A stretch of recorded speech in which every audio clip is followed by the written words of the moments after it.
Freedom, man. That's what it's all about.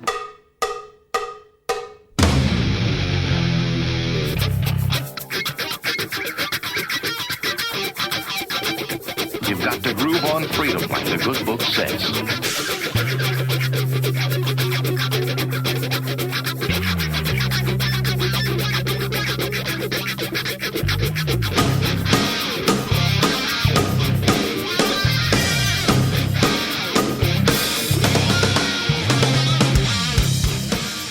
Welcome. You are listening to What on Earth is Happening. This show will discuss the topics of human consciousness, mind control, natural law, the occult, and all issues that affect the freedom of the people of Earth. What on Earth is Happening will endeavor to shine light upon the darkness of our world and to offer empowering solutions to the problems we face as humanity approaches its critical moment of choice. And now, here is your host, Mark Passio.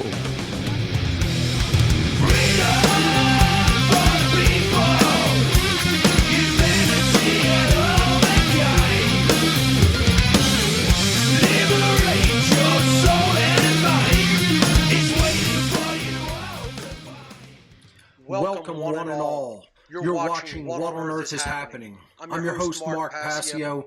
My website, whatonearthishappening.com. Ladies and gentlemen, government is slavery. Always has been, is now, always will be. And here on What on Earth is Happening, we are ending slavery one mind at a time. Welcome and thank you for tuning in today. Today is Sunday, February 11th, 2024. This is episode number 282 of What on Earth is Happening. As always, I'm going to remind you that What on Earth is Happening is a show of cumulative information that is delivered in a stepwise sequential progression, which means that if you are a new viewer to this podcast, you should not listen from this point, and instead you should build your knowledge base and your understanding in a progression by going back to podcast number 1 and watching the show in its entirety, all of the episodes in their entirety from episode number 1 in order through to the most recent episodes without skipping around. And if you do that, you'll gain the maximum benefit from the knowledge that has been covered throughout the course of the years of this program. So, I do, before I begin the topics for today that we're going to continue to cover, which is the Unholy Feminine, Neo-Feminism, and the Satanic Epi-Eugenics agenda. We're covering that in an extended series, revisiting that topic in an extended multi-part series on What on Earth is Happening. Today, we'll be getting into that topic again for part 4 of our extended series. Before that, I do, as always, have some housekeeping announcements. So if my producer could cut over to my laptop, I'm going to go through some housekeeping first. Thank you, as always, to Will Keller of the One Great Work Network for graciously making the title card art for the What on Earth is Happening podcast.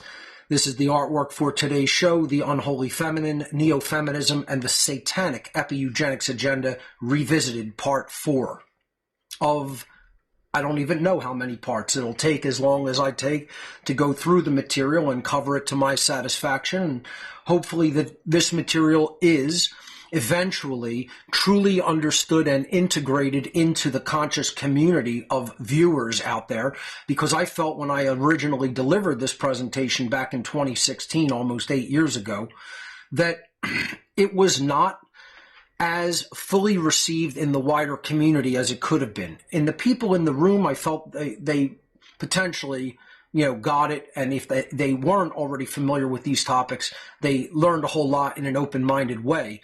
But in the wider community of freedom-oriented people who claim that they're freedom advocates, I don't know how well this material is truly being integrated, because I don't see a lot of progression in this regard and change societally happening as a result of the understanding of this information.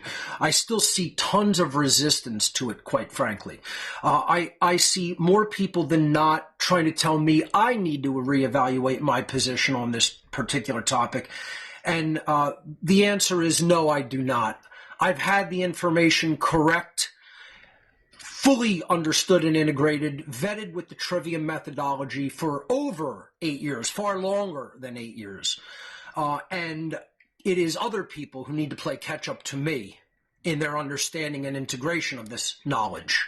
And they are resistant to this information because of their ego bullshit. And I'm going to continue to repeat that and say it again. It's still going to be true. People will still insist that I'm incorrect when I'm not. And I will still avow to the correctness of the knowledge that you will see and hopefully learn and hopefully truly understand as we go through this information. So let me jump to some housekeeping, and then we'll get into our official slides for today. In 2024, What on Earth is Happening is back to a live 3-hour format. With my producer Mike here in-house producing the show with a multi-camera angle setup. I'm here in my home studio at the desk. Some people talked about my background. That wasn't actually originally planned, but when I did move into my new place, this mural was already here as part of an old 70s style fun room basement. So I decided to just keep it for people who were wondering about that. It's not a backdrop. That's actually a mural that was in this room originally.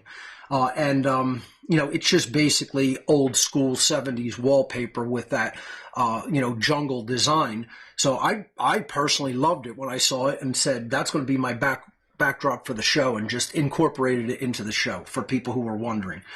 So we are on a 3-hour format. And we're on a 6-month schedule with the show from January through June, because I focus my efforts exclusively from July through December on the How to Become the True Media seminar, which we'll talk about momentarily.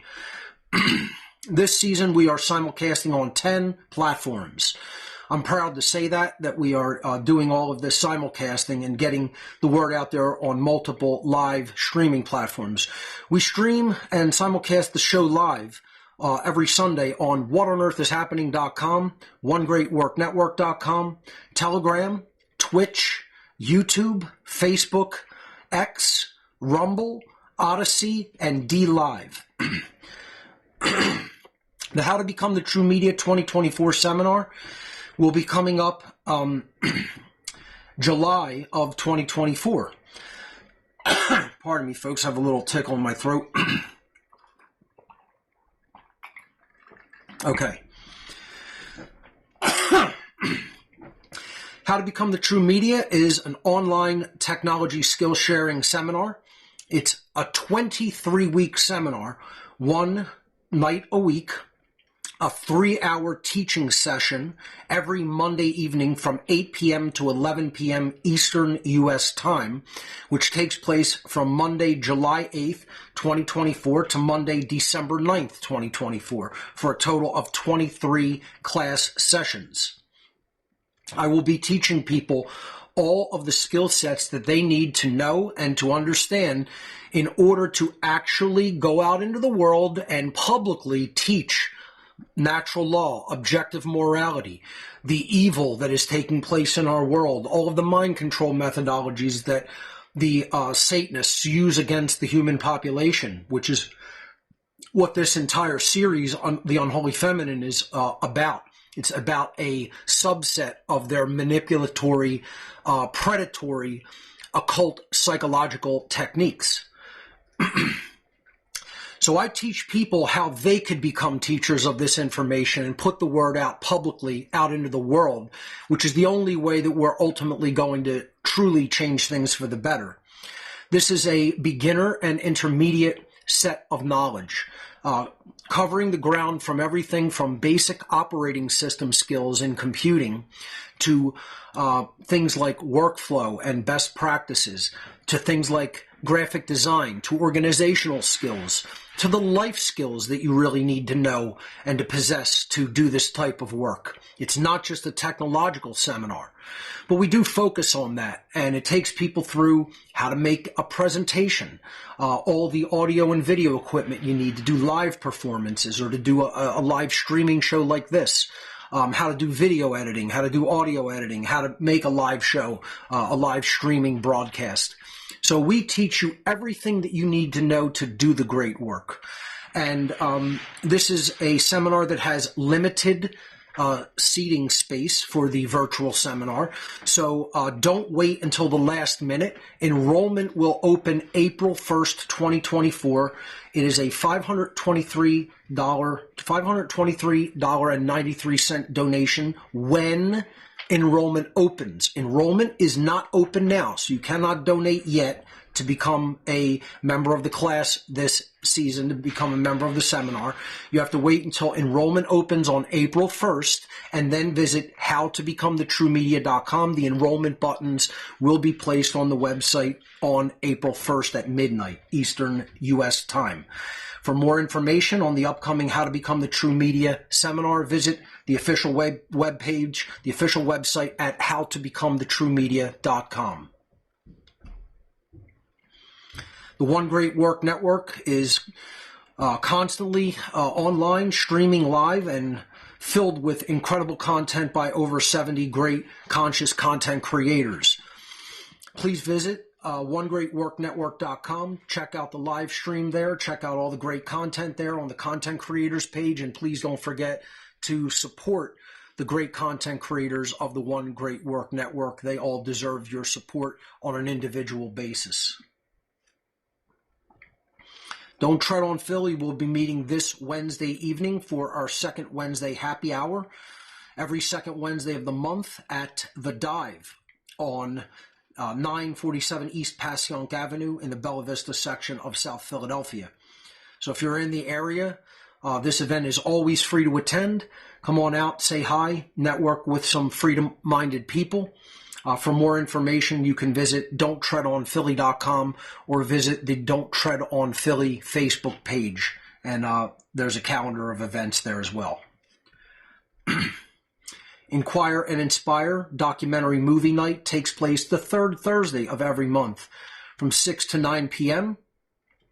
It's always free to attend. It takes place at Arnold's Family Fun Center in Oaks, Pennsylvania. For more information on this great event that takes place monthly, please visit their website, inquireandinspire.com. The What on Earth is Happening IPFS project is ongoing. I'm not going to belabor this a lot. If you are interested in potentially hosting my content on the IPFS network, the distributed network called IPFS, please visit whatonearthishappening.com/IPFS and get the details for taking part in that project. To call into the What on Earth is Happening live show via Telegram, you can visit whatonearthishappening.com/call, which will link you to our Telegram group where we take calls. I don't know if we will be taking live calls today. More likely than not, we will not. I give this every week just to let people know where we do take calls. I am probably going to save calls. So if you do have something that you want to touch on topic-wise regarding what I'm covering during this series on the Unholy Feminine, please write down your thoughts and have them ready. And we will probably do, I'm thinking, 3 whole call-in shows, because I know people are going to have a lot to talk about and ask questions about regarding this content. I know much of the content probably will need to be clarified and possibly re-explained. I know people have a hard time. They struggle with this one. And many people think they hear me saying things that I am not. They can't hear what I'm actually saying. And I was talking about this last week on the show. And just to belabor this point a tiny bit, I just want to say this is part of learning how to learn. See, when I was singled out in my early grade school years by actually my first grade teacher that said, this kid is incredibly bored. He doesn't want to be here, but not because he's a bad kid or a disruptive kid or screws with the other kids in the class. He's just completely bored and doesn't pay attention because he already knows this shit. It's literally what my first grade teacher said. Okay? It's like he's almost wasting his time being here because not only did he read the curriculum of material that we have planned for all the other first graders, he read all the books that are at least at his reading level, or if not at a more advanced reading level on the topic, and knows all this stuff that we're teaching.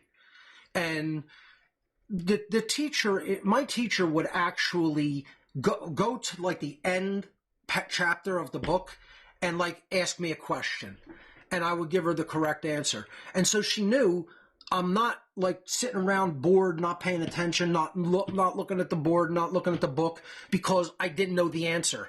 She recognized that I'm way ahead of the other kids, and I already knew all the answers that were going to be covered in the entire year.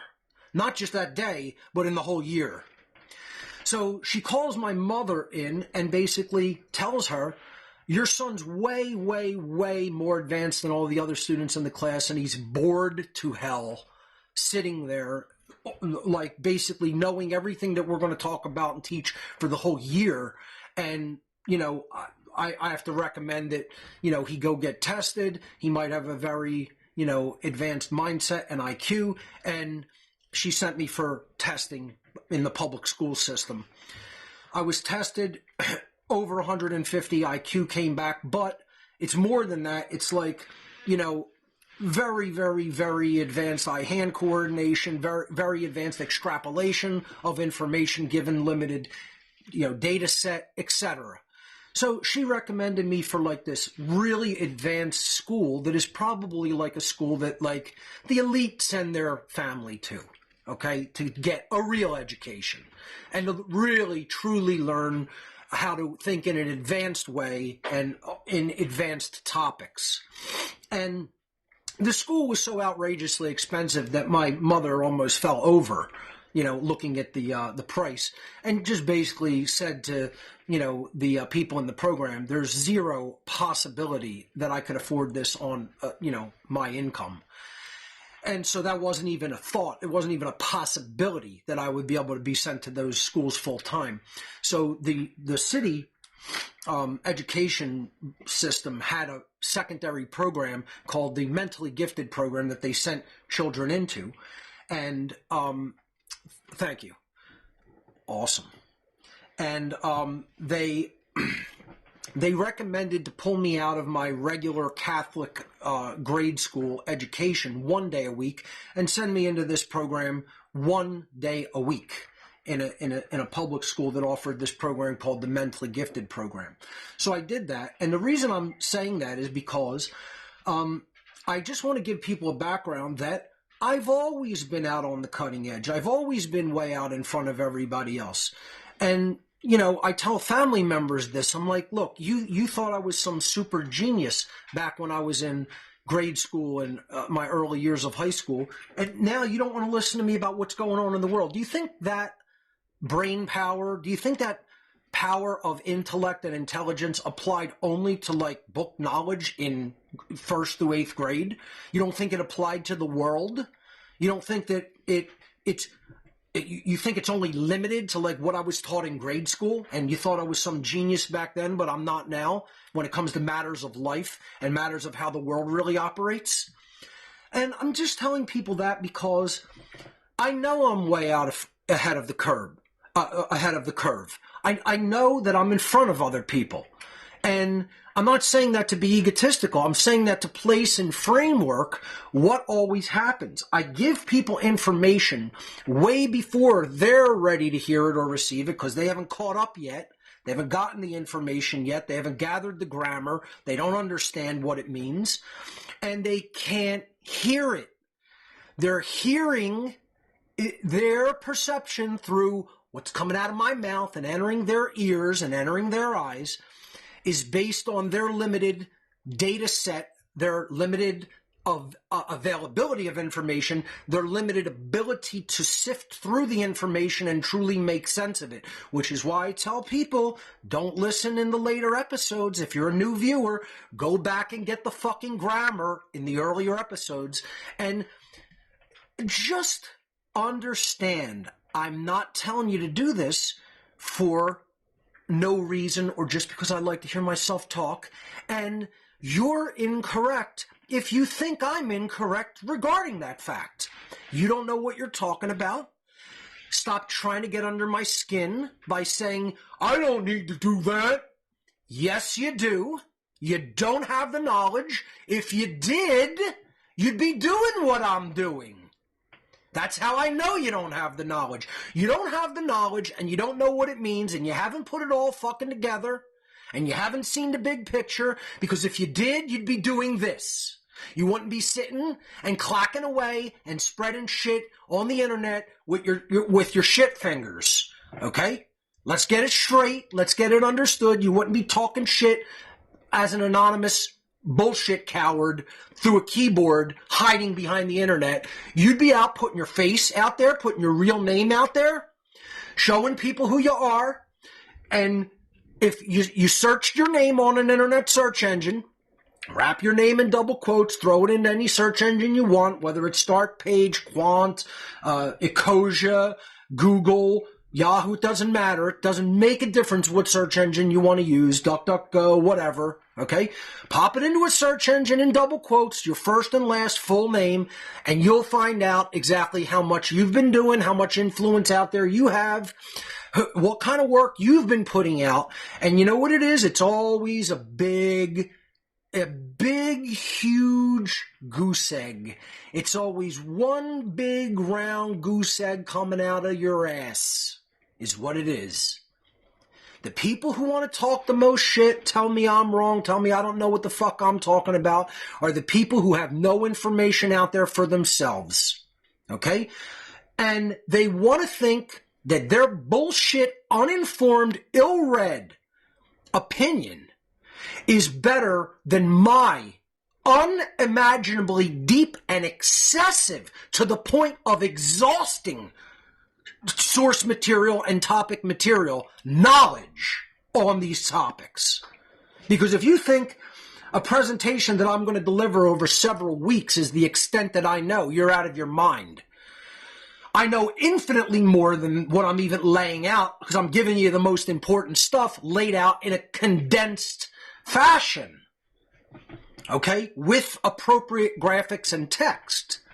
What I know regarding this topic is 1,000 times more than what I'm laying out in this program, based on what I've read and researched. So, again, I just want to point out to people who want to talk shit and don't understand and think that they know it all, and you think you have all the information you need, you don't have shit that you need.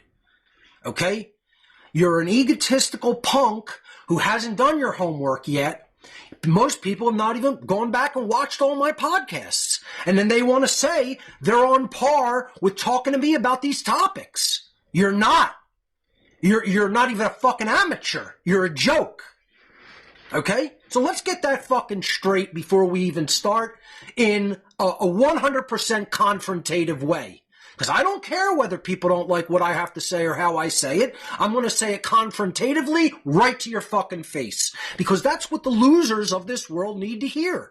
That's what they are. They're losers who don't have the knowledge that they need, who think that they have all the knowledge that they need when they actually don't.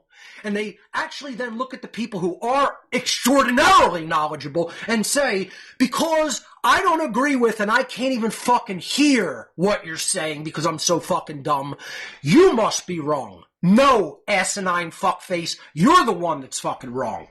You don't know what the fuck you're talking about because you haven't done the fucking homework. And I'm going to keep saying that every fucking week in the same way, and I don't care if you don't like it, and if you don't like it, shut the fucking show off and don't listen to a fucking word. Like I said, I'll burn my operation down based on your fucking ego response to it. It doesn't matter to me. That's not my karmic destiny or my work to take on. My work is I'm putting the information out to dullards. The dumbasses. If they can't raise their fucking consciousness and take their ego out of the equation long enough to listen and get clean the shit out of their ears and let the good information in, that's not my karma. That's your fucking karma. Putting this out is my karma and my dharma. This is what I'm charged to do, my work. Okay? This is my action that I'm putting out into the world. To attempt to give to the dumb people of this world the information they need to hear based on flawless and impeccable research, and not just research through book knowledge, but from direct experiential knowledge in the world of the occult, which your dumbass doesn't have. Okay?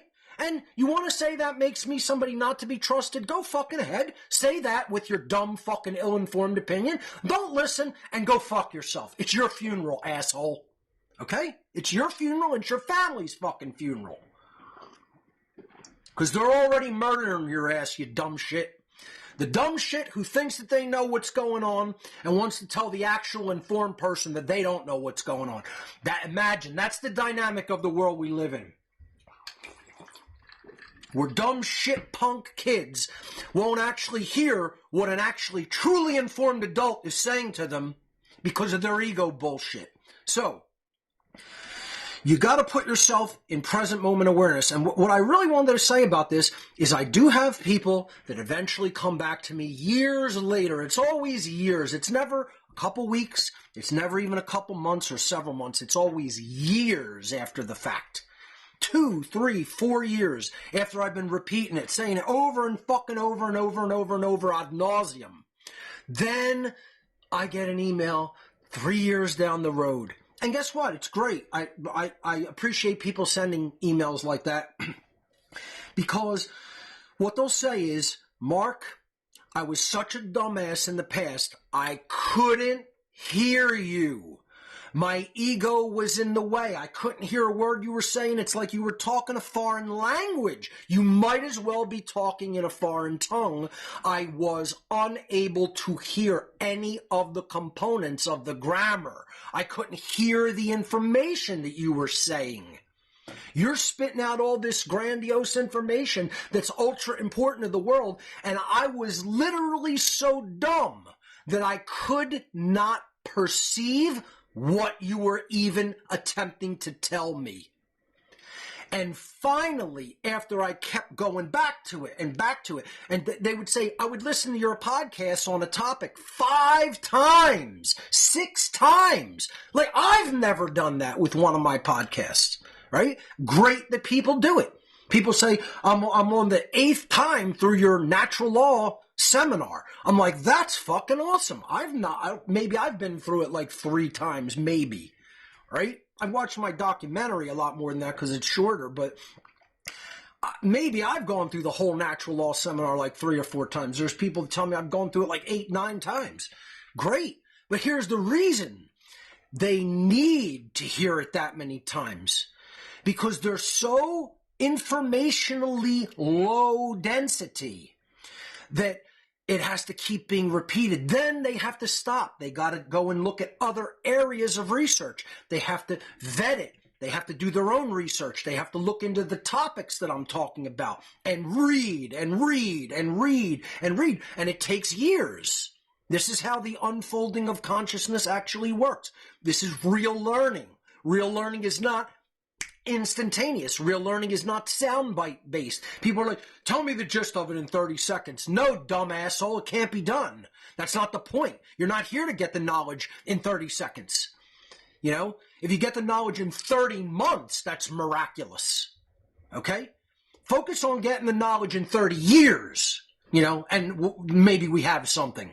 You know, that's how long it really takes. The problem is most people don't even have a building foundation. They have no foundational basis for the knowledge to even sit upon. So you try to hand it to them and it's like they sink in quicksand. There's no foundation there in grammar, in data. So I like hearing the people eventually get it by sticking with it and going back over it and over it and over it and over it and reading more and continuing to aggregate more data, more grammar, as it is known in the trivium. And when they do that, some of them, if they're able to eventually break their ego down and get it out of the way, get it out of the way to the goal that they actually want to get to, which is true knowledge leading to true freedom, then sometimes they come back to me years later and say, I couldn't hear what you were saying originally, and I thought you're just an asshole being mean to people. And eventually, I started really listening. I started emptying my mind of all the chatter and all the ego bullshit. And I really actually listened, not to what I wanted to hear, not to what I thought you were saying, but to what you were actually saying. And then I started actually looking into the data that you're actually talking about. And eventually, I heard you. Eventually, it clicked, and I actually heard what it is you were actually saying to me and everybody else.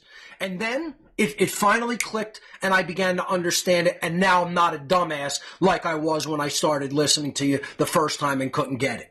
So, let's move on. Still going through some housekeeping before I actually jump into the topic matter. A.R.K 2.0, the amazing repository of knowledge, is still available. As long as I'm alive, I will make this offer available. People do not have to write to me and say, is the A.R.K offer still on? If you know that I'm still living, the A.R.K offer is still on the table for people. You send a storage device to me, I fill it up and send it back to you, is essentially how the A.R.K offer works. You will get the big picture if you study the A.R.K. If you study the information on the A.R.K, you will eventually become enlightened and wake the fuck all the way up. If you do the work. But here's what the work, at least on just this small subset of data and grammar, consists of. 26,000 audio files, almost all in MP3 format, some in M4A format. Over 9,500 books, so that's almost 10,000 digital books on this storage drive, either in EPUB or PDF format. Over 3,400 digital videos, all from my own personal archive of research gathered over the years since the internet has existed, and I copy it onto a 2 terabyte storage device that you provide. For more information, please visit whatonearthishappening.com/ARK, and do take the offer seriously. You can download the shipping instruction document at that website by filling out the form. The A.R.K drive is not anonymous. You must fill out the form with your accurate information. When you send the A.R.K drive, you cannot send pseudonym information. You got to send me your real contact information so we can get in touch with you if there's a problem with your device.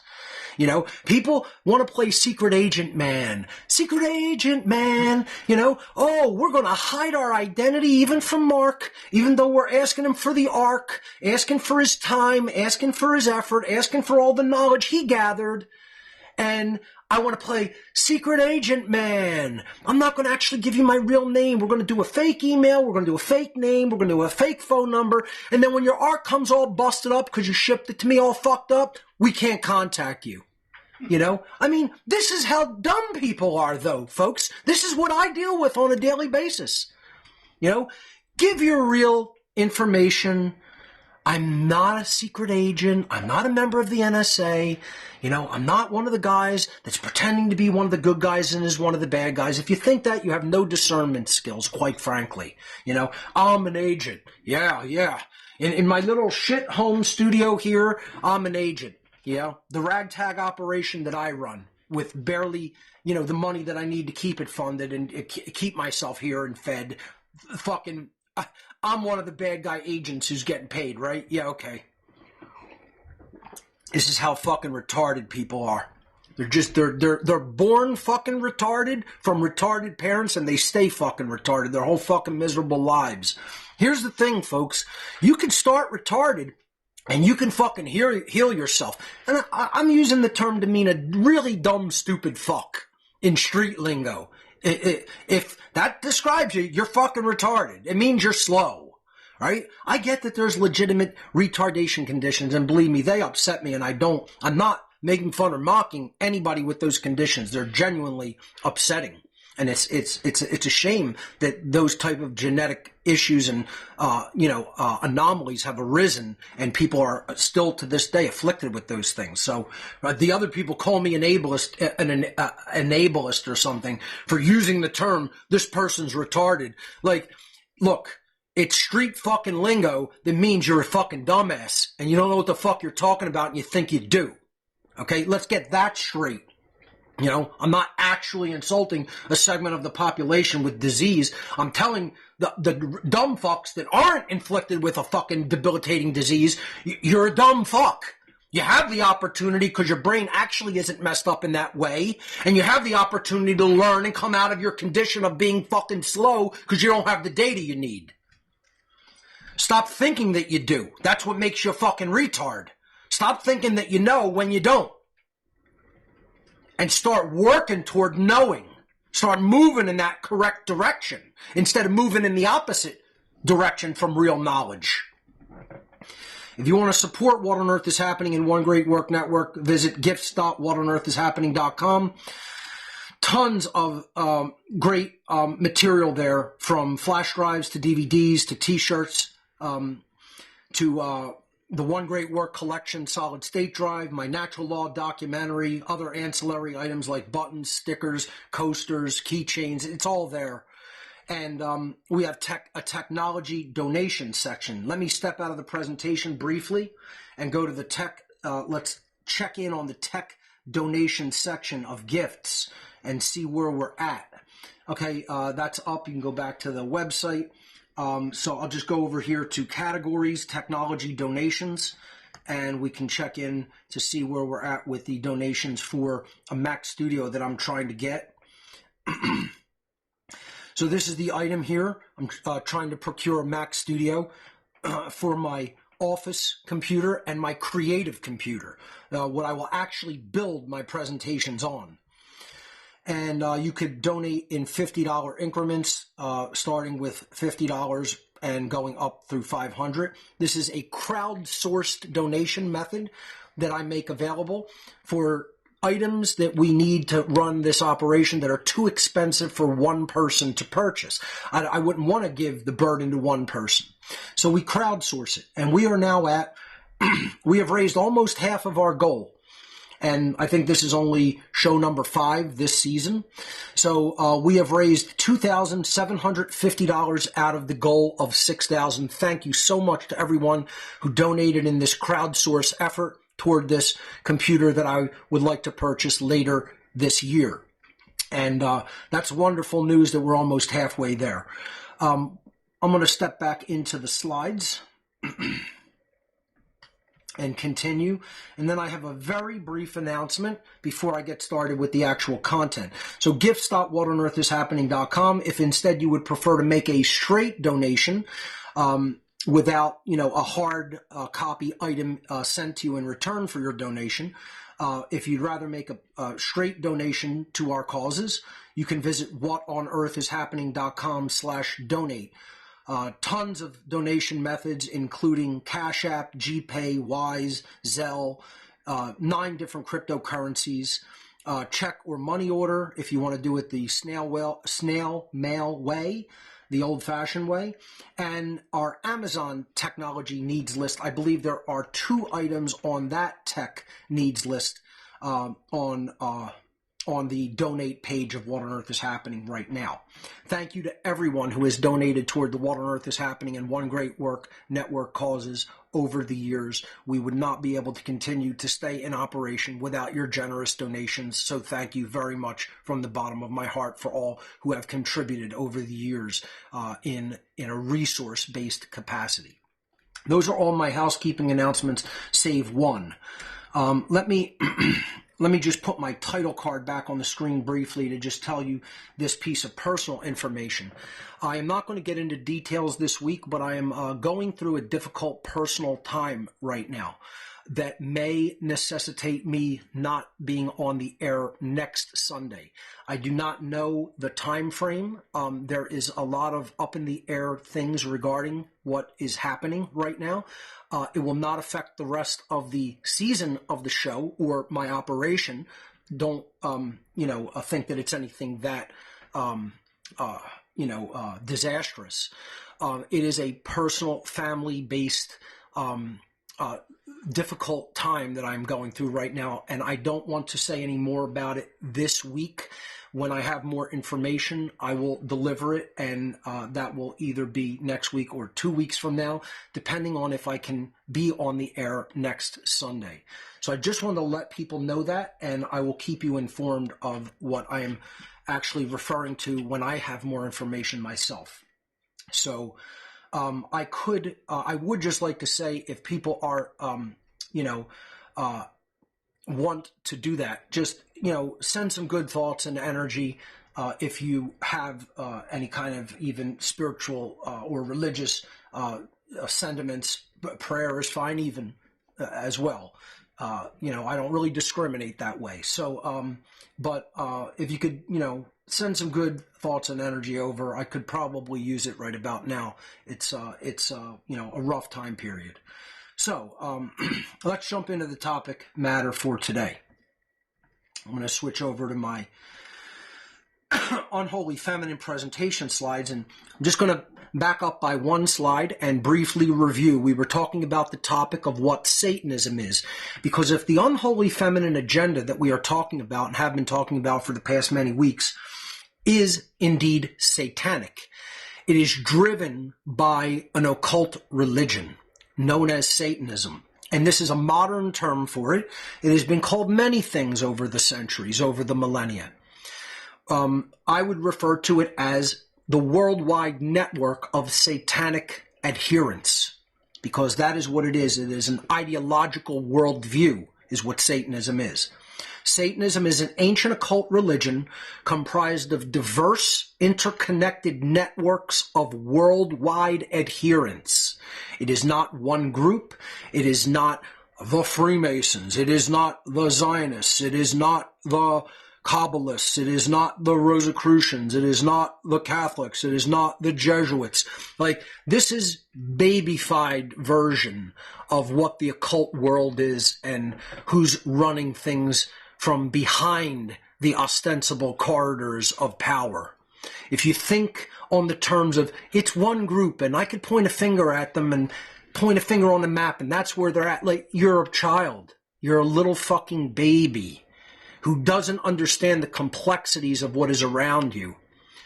It's a worldwide, diverse, interconnected network of evil and psychopaths that are all over the world, that have the same general mindset and ideology and are working toward the same agenda and goals. And if you don't understand that, again, that's why you're not in any position to even looking at taking them on and fighting them, let alone actually waging in spiritual battle with these fucking chess masters of spiritual battle, because that is what they are. And believe me, they're on a unified front. They are of one mind. They are of one drive. They're of one heart, I would say, which I call dark care. They care about the same things. They care about getting done what they want to get done. They care about their agendas. They care about their goals. They care about their time frames. They do their best to try to accomplish what they want to accomplish. They do their best to try to meet their goals. They try to do their best to meet their goals within the time frame that they want to accomplish their agenda in. These people are masters. They do not fuck around. They don't talk shit and then don't back up their shit talking. They do both. They do talk shit and then they back up the shit talking that they just did. They're not a joke. They're not to be taken lightly. We can laugh at how fucking really ultra miserable these people are as far as a perspective of Do they even have true love and true worth in their lives? Of course not. That doesn't make them any less competent. That doesn't make them any less dangerous. That doesn't make them any less powerful. For all intents and purposes, you can believe whatever you want about the fucking occult, but I know it because I was in it. And I'm telling you, these are strong, driven, courageous people in their way. They take chances. They don't want to be exposed, their whole plan and their whole network to be exposed, but they're courageous in their actions and what they continue to push and drive in their agenda to do. That's why the universe ultimately rewards evil like this. That's why it's letting them have their way. It's not going to just stop them. The universe isn't going to just stop these people. We have to stop these people. The universe is saying to us, be stronger than them. Be more united than them. Be more driven than them. You know what? The universe doesn't so much even reward good and punish evil as it does. It rewards strength and it punishes weakness and laziness and apathy. The less engaged you are in the aspects of consciousness, the more the universe will ultimately heap punishment upon you. That's how natural law really works, folks. And yes, it also does reward the good over the truly evil and bad in the very long term. But in the short term, the reason it's going to keep giving the Satanists their way with their agenda is because they're unified, they're of one accord. They're on the same page. They live and breathe together. That's what conspirare means in Latin. It means to breathe together, where the word conspiracy comes from. Are they conspiracists? Yes, they are. And there's nothing theoretical about that. They are of the same spirit. Literally, the word conspiracy means of the same spirit. Those who work together in like spirit. That's all it means. From the verb spiro, spirare in Latin, meaning to breathe. That which breathes is inhabited by spirit. Spirit is within it, and when it ceases to breathe, spirit has left it.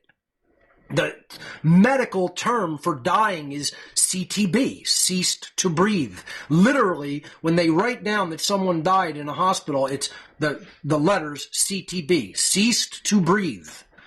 The spirit has left them.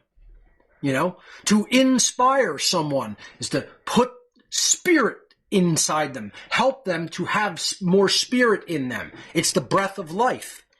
A conspiracy is people who live and breathe together. They're on the same page. They have the same agenda. So it is conspiratorial. There's nothing theoretical about that. See, I take umbrage with the term conspiracy theorist. Don't apply that to me. Apply that to some other dumb shit telling people the earth is flat or whatever fucking bullshit they want to propagate. Don't apply conspiracy theory to me. I'm not a theorist of any kind. I don't conjecture and theorize while I'm on the air. I told you the only time I ever did that was when I'm speculating about my cosmic abandonment general thesis, my explanatory synthesis, as I call it, of fragmentary data from the ancient past that could explain a lot of things about human origins and the current human condition. And there is some speculation, there is some theorizing regarding that particular hypothesis, synthesis, whatever you'd like to call it. The entirety of the rest of my work is not theorizing. Let's get that 100% perfectly fucking straight, morons out there who want to group me into the category of conspiracy theorists. I don't like conspiracy theorists. I think they don't do a service to the world, trying to extrapolate and theorize things when they don't have any actual basic knowledge of the fact of the matter, which I do. I've been involved in this agenda directly in my life, in my personal experiences, in the places I've been to, in the people I've met with. It's not book knowledge, and it certainly isn't theorizing. It's the actual way that I spent my life when I was younger. So let's get that perfectly fucking straight. And if other people were there and saw it, then you have a right to talk. If not, don't call me a fucking theorist. I lived this, motherfucker. Let's get that 100% fucking clear and straight, number one. Okay? Call some other jerk off a conspiracy theorist. Okay? I'm a fucking whistleblower, loser. I'm a whistleblower. Okay? I'm somebody blowing the whistle on what I was actually a part of in life. All right? So shove your fucking term theorist up your ass. Conspiracy is a true thing that happens in the world every day. Otherwise, it wouldn't be a punishable crime in just about every law code in the world. People coming together to do crimes. There's nothing theoretical about what I'm talking about in this presentation. I'm a whistleblower telling you about an agenda that's planned. And is not just planned, but actively has been carried out. Not is going to be carried out. Has, past tense, been done. Been carried out. Been accomplished. Okay? And believe me, they accomplished this one. I was trying to warn people that it's in the works and actively happening years ago, and it was just in one ear and out the fucking other, and they have this so entrenched right now that I don't know if society will ever come out of it. At its ideological core, the religion of Satanism postulates that knowledge of the human psyche and how it works, and the knowledge of the laws of the universe and how they work, should actually be hidden. They should be occulted. They should be secret and secreted away and held by a certain subclass of humanity. Held only by a tiny few human beings, ultimately. So they can wield that information as a weapon over the dumb, ignorant, fucking morons of the world. The dumb, ignorant, unwashed masses. The unwashed, ill-read masses of the world. The uninformed, dumbass retards of the everyday population. That's who they're going to wield all of this hidden occult knowledge about how the mind works, how it can be manipulated, all the technocratic ways that they can manipulate the human psyche. And they're going to use all of that as a fucking weapon against the dumb. And that's what this whole presentation is ultimately about. It is much more accurate to perceive Satanists, Satanism in general, dark occultism in general. Look at the world of the dark occult like this. These people are ancient psychologists. They are from a lineage of psychologists that are master psychologists that go back deep into human antiquity for millennia, for tens of thousands of years. Forget, people. I hear people, this has been going on for decades.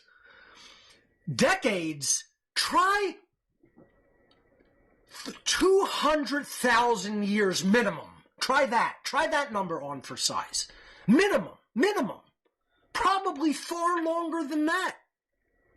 This has been going on for hundreds of thousands of years. Human slavery, human manipulation, human corruption, conspiracy, Satanism, child sacrifice, sex trafficking, the degradation of humanity into dumber and dumber and dumber and dumber masses of people. Try hundreds of thousands of years on for size. This isn't going on. This has been going on since the 60s. I mean, you're a fucking moron. A moron. This has been going on. Okay, you want to say this has been going on since maybe 600 AD. You're a little less of a moron, right?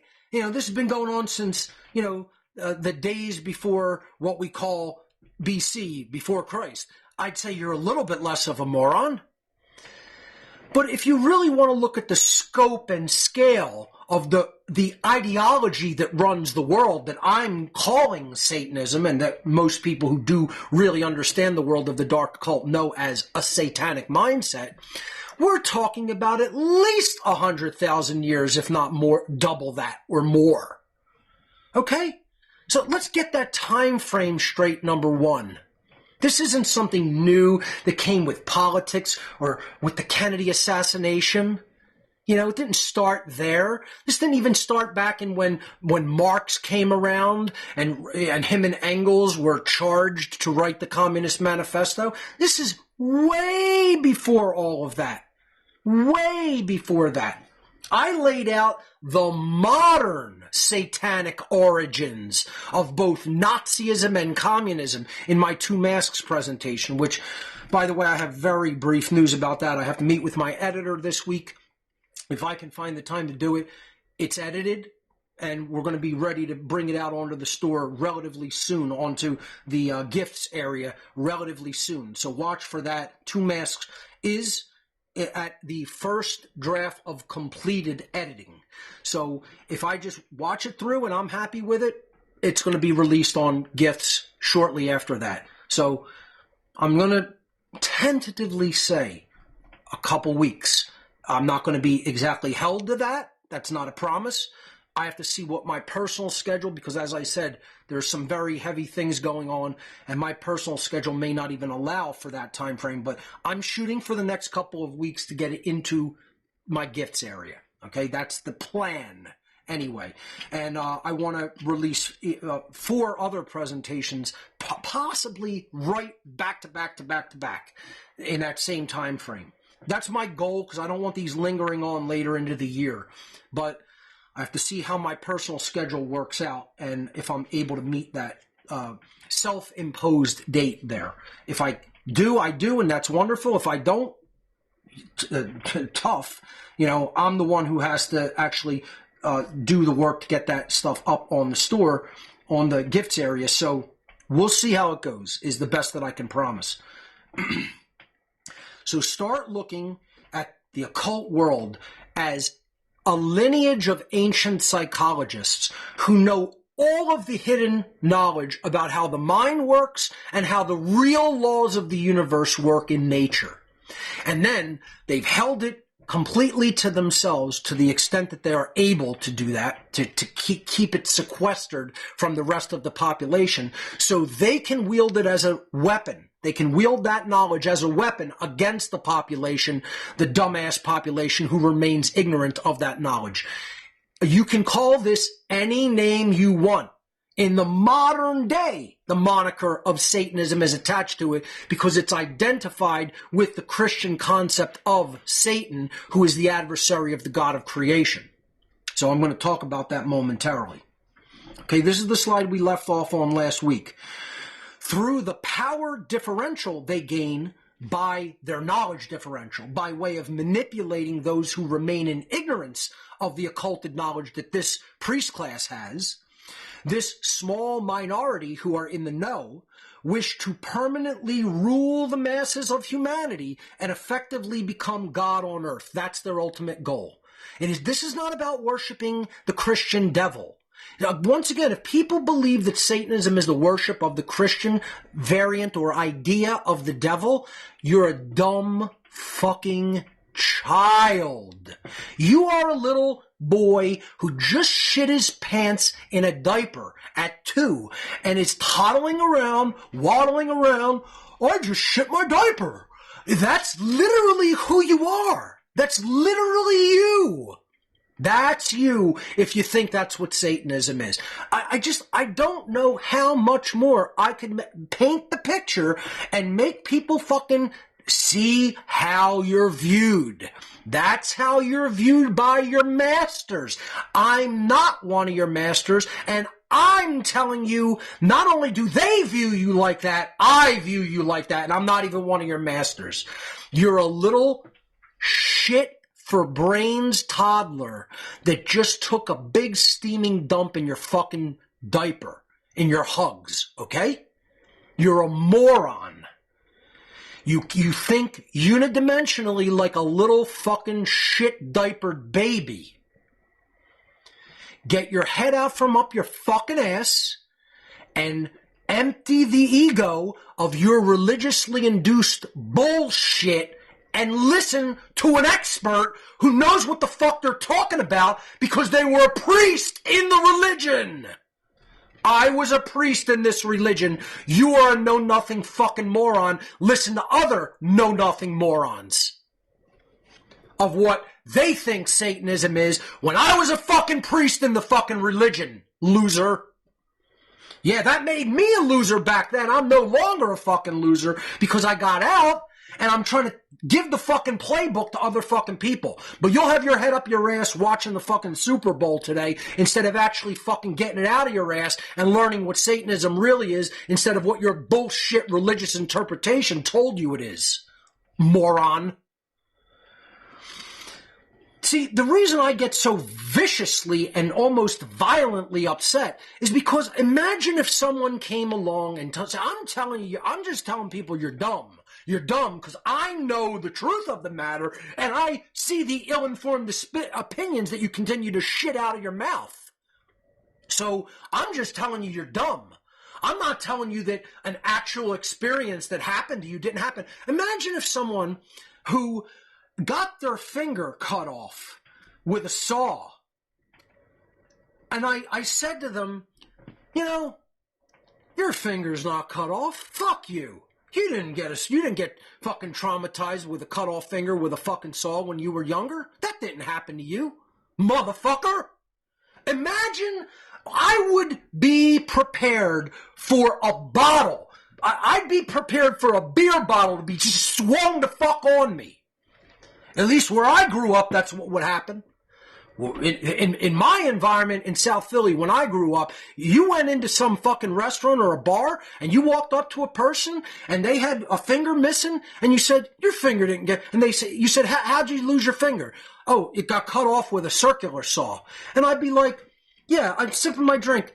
Yeah, no it didn't, asshole. As far as I know, you still got your fucking finger. You'd be clubbed with a bat in seconds is what would happen to your fucking head. That's what would happen. And motherfuckers want to come up to me and tell me, no, you're wrong. You weren't fucking in this religion as clergy, as a fucking priest within it. I presented my credentials in a former podcast, the appointing of me to that fucking clergy position. Showed people the fucking documentation.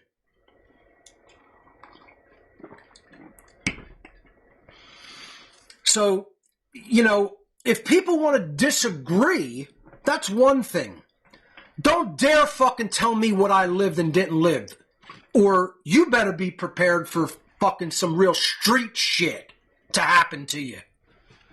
And believe me, it won't be a fair fight either. Because I ain't worried about proving I'm a better fighter than anybody. You can ask people who have ever seen me fight. I'm a dirty motherfucker if it ever comes down to that and it happens. I don't worry about trying to prove I can knock you out.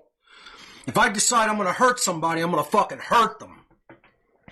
And, at some point, I have buttons that can be pushed if someone wants to fucking get hurt, And I'll just say that out in the open. I'm not perfect. I can fall into a low state of consciousness. But imagine you being told. Imagine a mother being told, you're not a mother. You never went through labor pains and had a child. I don't believe you have a fucking child. Imagine saying that to a woman.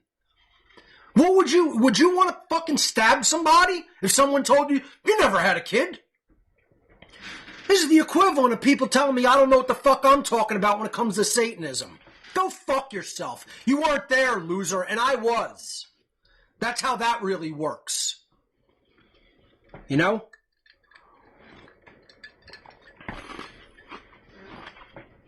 Their religion is becoming God, morons. It's not worshiping the devil. If you think that, like I said, you're a little shit-diapered baby. It's important to understand that contrary to popular belief, the overwhelmingly vast majority of Satanists do not worship an externalized deity known as Satan in the Christian tradition, but instead they see Satanism as an ideological way of being in the world and view the ego-driven self as the god of their religion. The ego is their god. The self is their god. The ego-identified self is their god. Materialism is their god. Having more resources than they could ever use in fucking 1,000 lifetimes is their god. That's their goal and their god. They want to be God on earth. They want to rule everybody else. They want to be seen as gods and everybody else as their slaves. That's what Satanism is. That's the religion.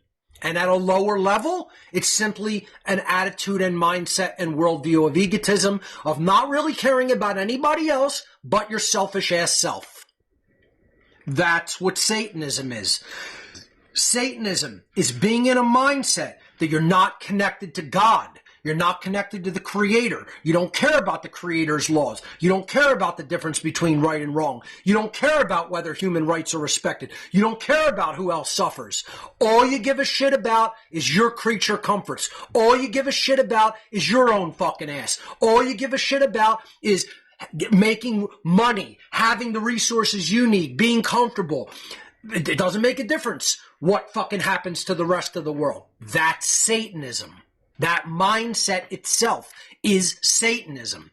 So you should look at, whenever you hear the term Satanism, and I'm not going to baby spoon feed this to people by actually turning it into that.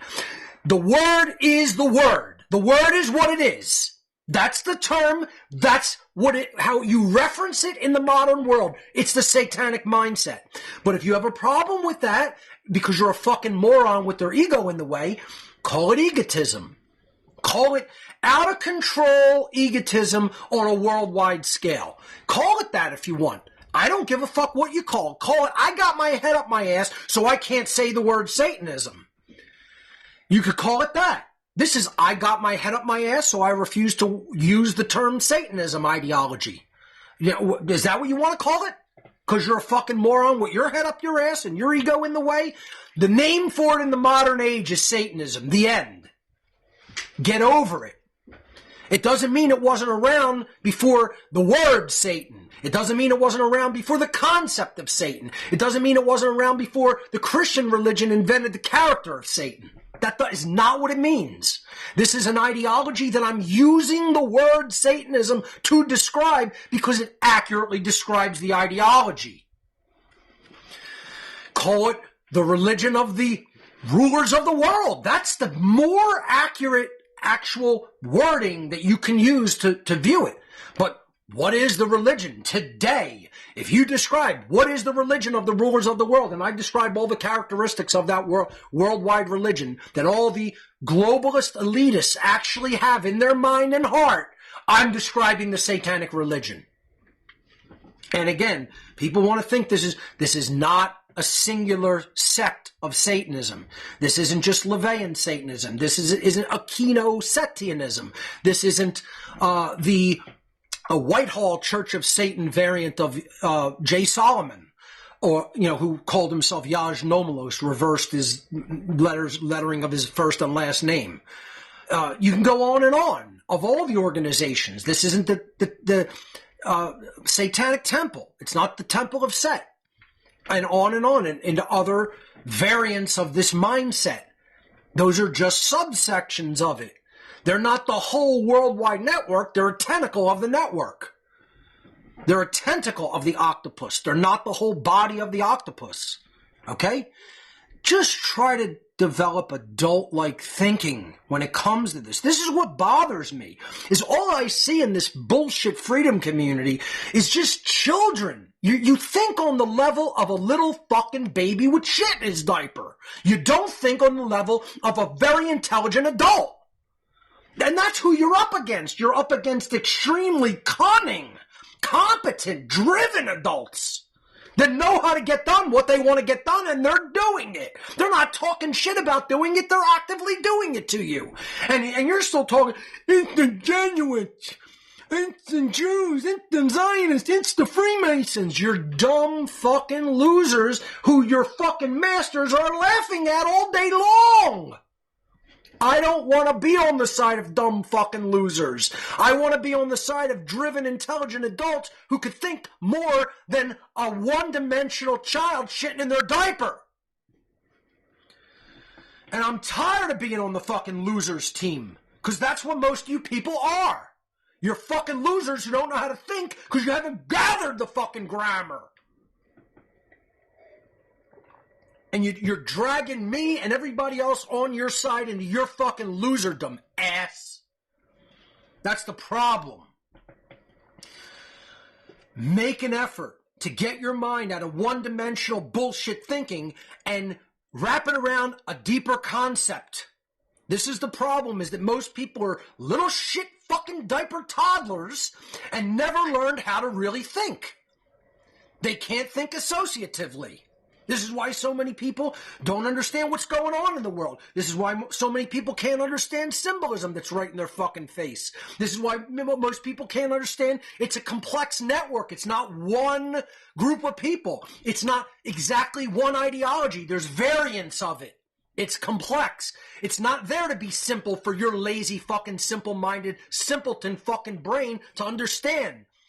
It's calling you out of your simpleton monkey mind, and it's calling you to fucking develop higher levels of fucking thought pattern and recognition. This is the problem, is we have dumb fucking mud creatures on our fucking team. We have dumb golems. You know, they think in a unidimensional perspective, and then they stay rigidly, dogmatically attached to their bullshit. Learn what it really is. Why is it called Satanism in the modern day? Here's the reason. See, make an effort to understand something. You get your left brain eggheads going, whoa, if it's called Satanism, and if it's ancient, well, Satan as a concept, it wasn't even around more than a few thousand years ago, maybe. The Hebrews, mentioned it, and then the Christians grafted onto the idea. I get that, loser. You don't think I understand fucking comparative religion? It's one of the deepest studies, deepest dives I've ever fucking done. I could teach it as a fucking professor in the university if I wanted to, if I really wanted to make that my fucking goal and drive. Trust me, I'd be able to do it with my knowledge base. It's not about the name. It's about the ideology. The ideology can change and shift and be called many different names throughout millennia. The term Satan actually comes from the Hebrew word Shatan, from the older Ha-Shatan. And we'll get into that in a moment. Why is it called Satanism? Why is it called Satanism? The symbolism and trappings of the Christian devil or Satan are used in modern Satanism for two reasons. See, they present Eliphas Levi's version or vision of the Sabbatic goat, right? The goat of Mendes in Goetia, etc. They present the Christian devil ideology and iconography, the symbolism. They want it to look like that for two reasons.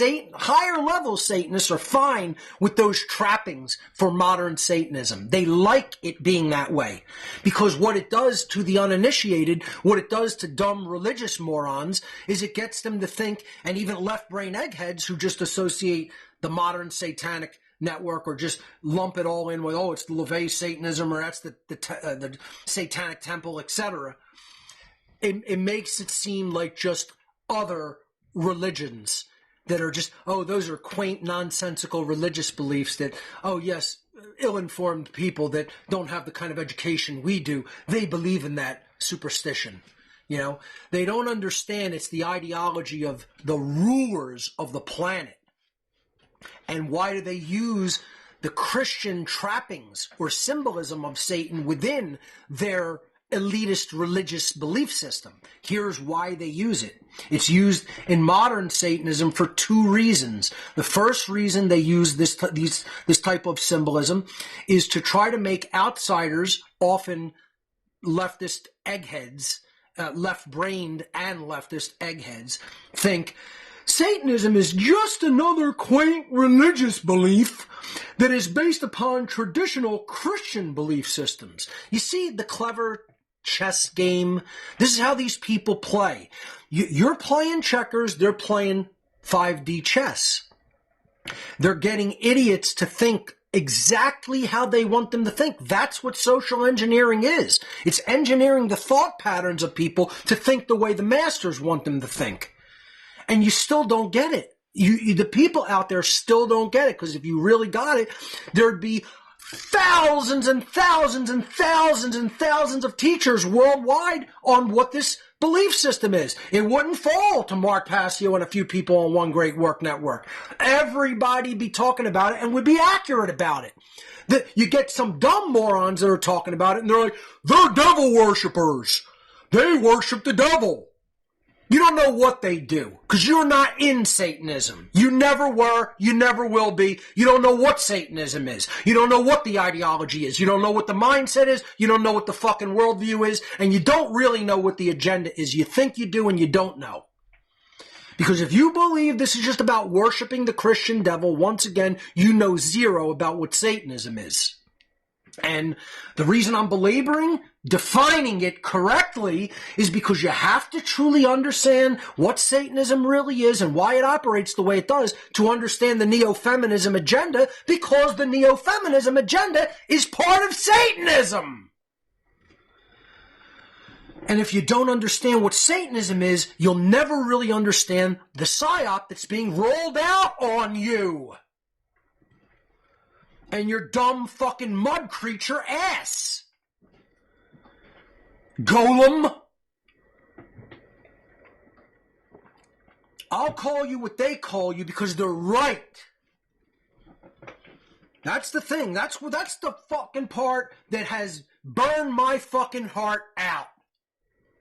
Is that I had to acknowledge years and years fucking later that these people told me the truth and that they were right. And you want to call me, I'm still a Satanist for saying that? Whatever, and fuck you, like I said, because it's still a true statement. That doesn't mean that I'm still on their side, that I still have their mindset, because I don't. I'm just acknowledging the truth of that they told me that people were this dumb. And they are.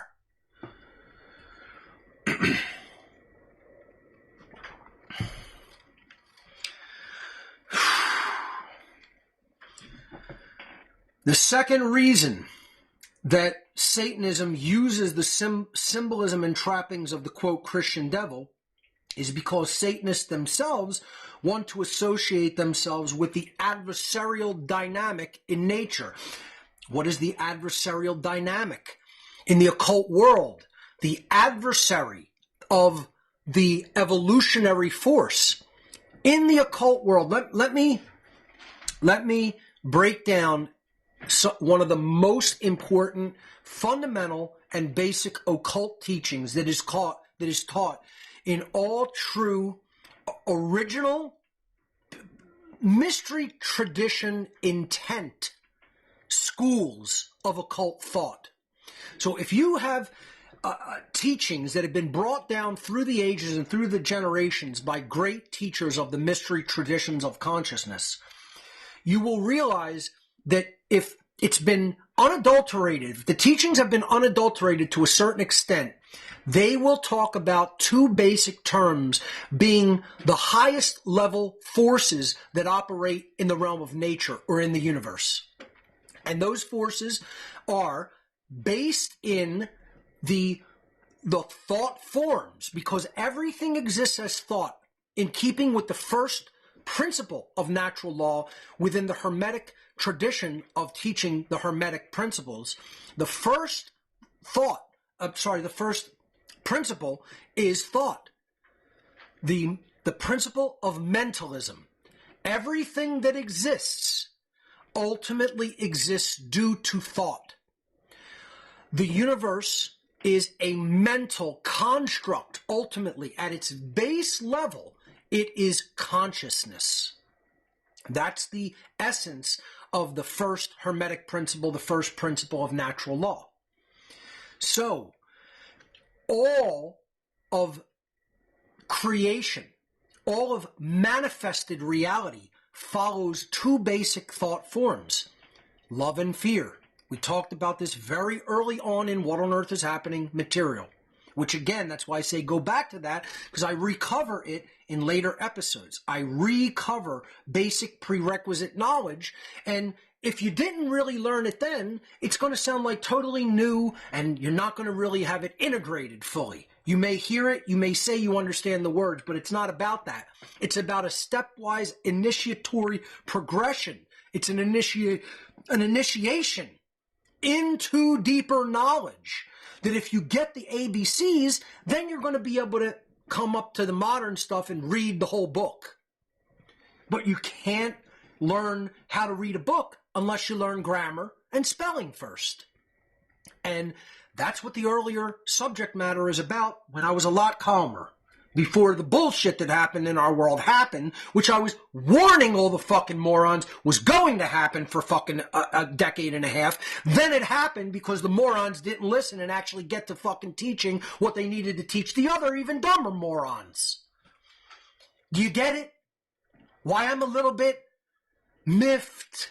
Why I'm a little bit perturbed? You know? No, Passio is just a mean guy. He's just a mean fucking hard ass. That's all. You know? No. I came out, said it real calmly, nicely, peacefully in the early days, and I told people because they were fucking dicking around, that wasn't happening anymore, and the fucking gloves are coming off, and now I'm swinging with bare fists. So, that's what you got. Tough shit. You didn't want to listen when I could have kept it nice. You don't want to fucking listen. Now I'm going to get real fucking hard on your ass. And I'll keep it that way until I am so impressed that I look at the world and I'm like, wow, this shit is changing for the better at an incredibly rapid pace. And then I'll start congratulating you and telling you you're doing a good job. But as of right now, you're fucking up and you're doing a terrible fucking job. Get your ass in gear. Learn the fucking material, start teaching to other fucking people, and then I'll tell you you're doing a good job. In the occult schools of thought, there are two basic forces that flow from love or fear. If you're truly based in the consciousness and thought form of love, you're moving toward evolution. You're moving in the direction that the universe truly wants to push everything. But because it can't just be a unified thing, and we live in a universe based in duality to teach us the lessons between the qualities of different things, you know, this is the principle of polarity, this is the principle of rhythm, this is the principle even of gender. It's a lot of the principles are you know, different aspects of that duality is talked about within these principles of natural law. So you have these two different qualities that are there in thought form to be able to help us to learn the differences between them and learn what we want to express and what we don't want to eventually not only express but to manifest. So love and fear are the basic thought forms, but they manifest as either evolution or, in the occult world, the opposite of evolution, which they call involution. So evolution and involution, as we've also talked about in former podcasts on What on Earth is Happening, are the two major forces that are at work in nature. They are the two top-level universal forces. Love and fear are consciousness forms. They're thought forms that ultimately are going to proceed based in thought and in consciousness what's going to manifest as drives in nature. Is it going to drive things more toward evolutionary progression and more complexification, more learning, more growth, more freedom, etc., more forms that are then created? Or is it going to move in the opposite direction where things stagnate, die, shut down, get curled up in a ball, packed away, put in a suitcase, and tucked under the bed, never to be seen from again? That's the opposite of evolution and moving forward. Okay? That's involution. Some people will call these forces scientific terms, right? These forces of manifestation in the universe, they're manifested in the occult tradition of tarot. They're manifested in the occult tradition of Freemasonry, in Kabbalism, etc. I like the way they're depicted in the tarot myself. If you look at the macrocosmic tree of life in the tarot tradition, laying out the cards, which would be card 11 at the top of the tree of life, going down to card 20 at the bottom of the tree of life. So card 1 is justice in the Keter position. Card 20 is judgment in the Malkuth position on the macrocosmic tree of life. You will find that sitting on either side of the justice card will be the cards that represent evolution and involution. At the right hand of the, quote, father in this tree of life layout will be the card called the Hanged Man. You could look at this as the evolution card. You could look at this as the Messiah card. You could look at this as the, the champion card. You can look at it as the savior, the one that's going to ultimately save you and move you forward. I like to call it the advocate for natural law card, right? That's what I would call it, right? So this is the servant of natural law. The not only the servant, but the one who wants to help it progress. The one who wants to help propagate the knowledge of natural law is the hanged man. The hanged man, it knows that that's going to be his existence, and probably a futile one, and does it anyway because it's right. And that's why that card is seated at the right hand of justice, the Father card. That's the God card. Justice is the God of creation. The universe is a justice machine. You may not see it like that because you don't think there's justice here on the earth, but that's only because people are so fucked up and bad that there's no justice for them. You see? But see, there is justice for them because, as I've said, the universe is working perfectly. Nothing's broken with the universe. What's broken is the bullshit members of this mud species called human beings. That's what's broken. Let's get that perfectly clear. Natural law is functioning perfectly. The justice engine that the universe is functioning perfectly. It's flawless at all times and places in complete perfection.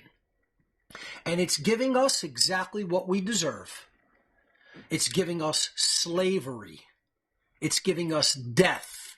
And maybe we'll get the mercy killing called extinction at some point. Maybe, I could team up with, the rock band from Hitchhiker's Guide to the Galaxy. Somebody could let me know what it was. I remember Hot Black is the guy he's in the band Disaster Area, right? Okay, so at the end of the universe, it's going to be Disaster Area, and they're going to open up for the greatest band in the entire universe, Mercy Comet. My band, Mercy Comet, will be performing at the end of the universe with Disaster Area, and we're just going to sing odes to the justice machine that the universe is, and we're going to end the set with "You Deserved It." It's going to be like a big WWE chant, "You deserve it," when somebody wins a title, right? And all of the slavery, death, extinction, suffering, that's going to be our closing song, "You Deserve It." Because you didn't listen, you didn't learn, you didn't grow, you weren't the hangman serving the justice machine that is the universe. You were the death card that sits at his left hand.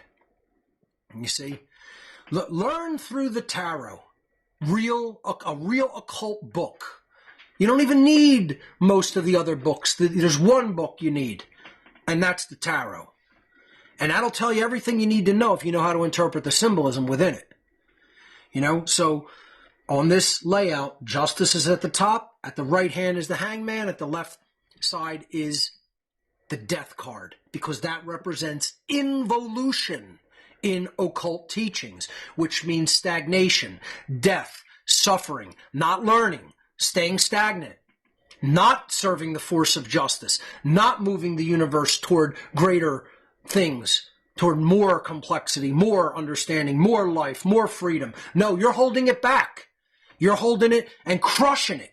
You're holding it in a fucking ball, not letting it unfurl and unfold. You're caving it in.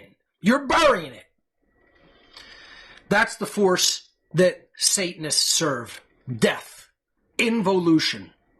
Make no mistake about it. They know that that's what they do. They know that that's what they serve. And damn, are they good at it. They're a lot, way better than us. We're saying we're for freedom. We're for evolution. We're for justice. Yeah. Let me tell you something. We're for shit, our side. Let's get that straight. If we were for justice, if we were for evolution, if we were for freedom, that's what we'd be manifesting. The idea that, it just hasn't, we haven't been learning this and doing it for that long. It doesn't take that long, folks. We could have had this problem solved if we were paying fucking attention, but instead we got our thumb up our ass watching dumb fucking children's games like the fucking Super Bowl. And that's what men think makes the men in the fucking world. That's why they're being ruled by the unholy feminine. That's why the society is as fucked up as it is.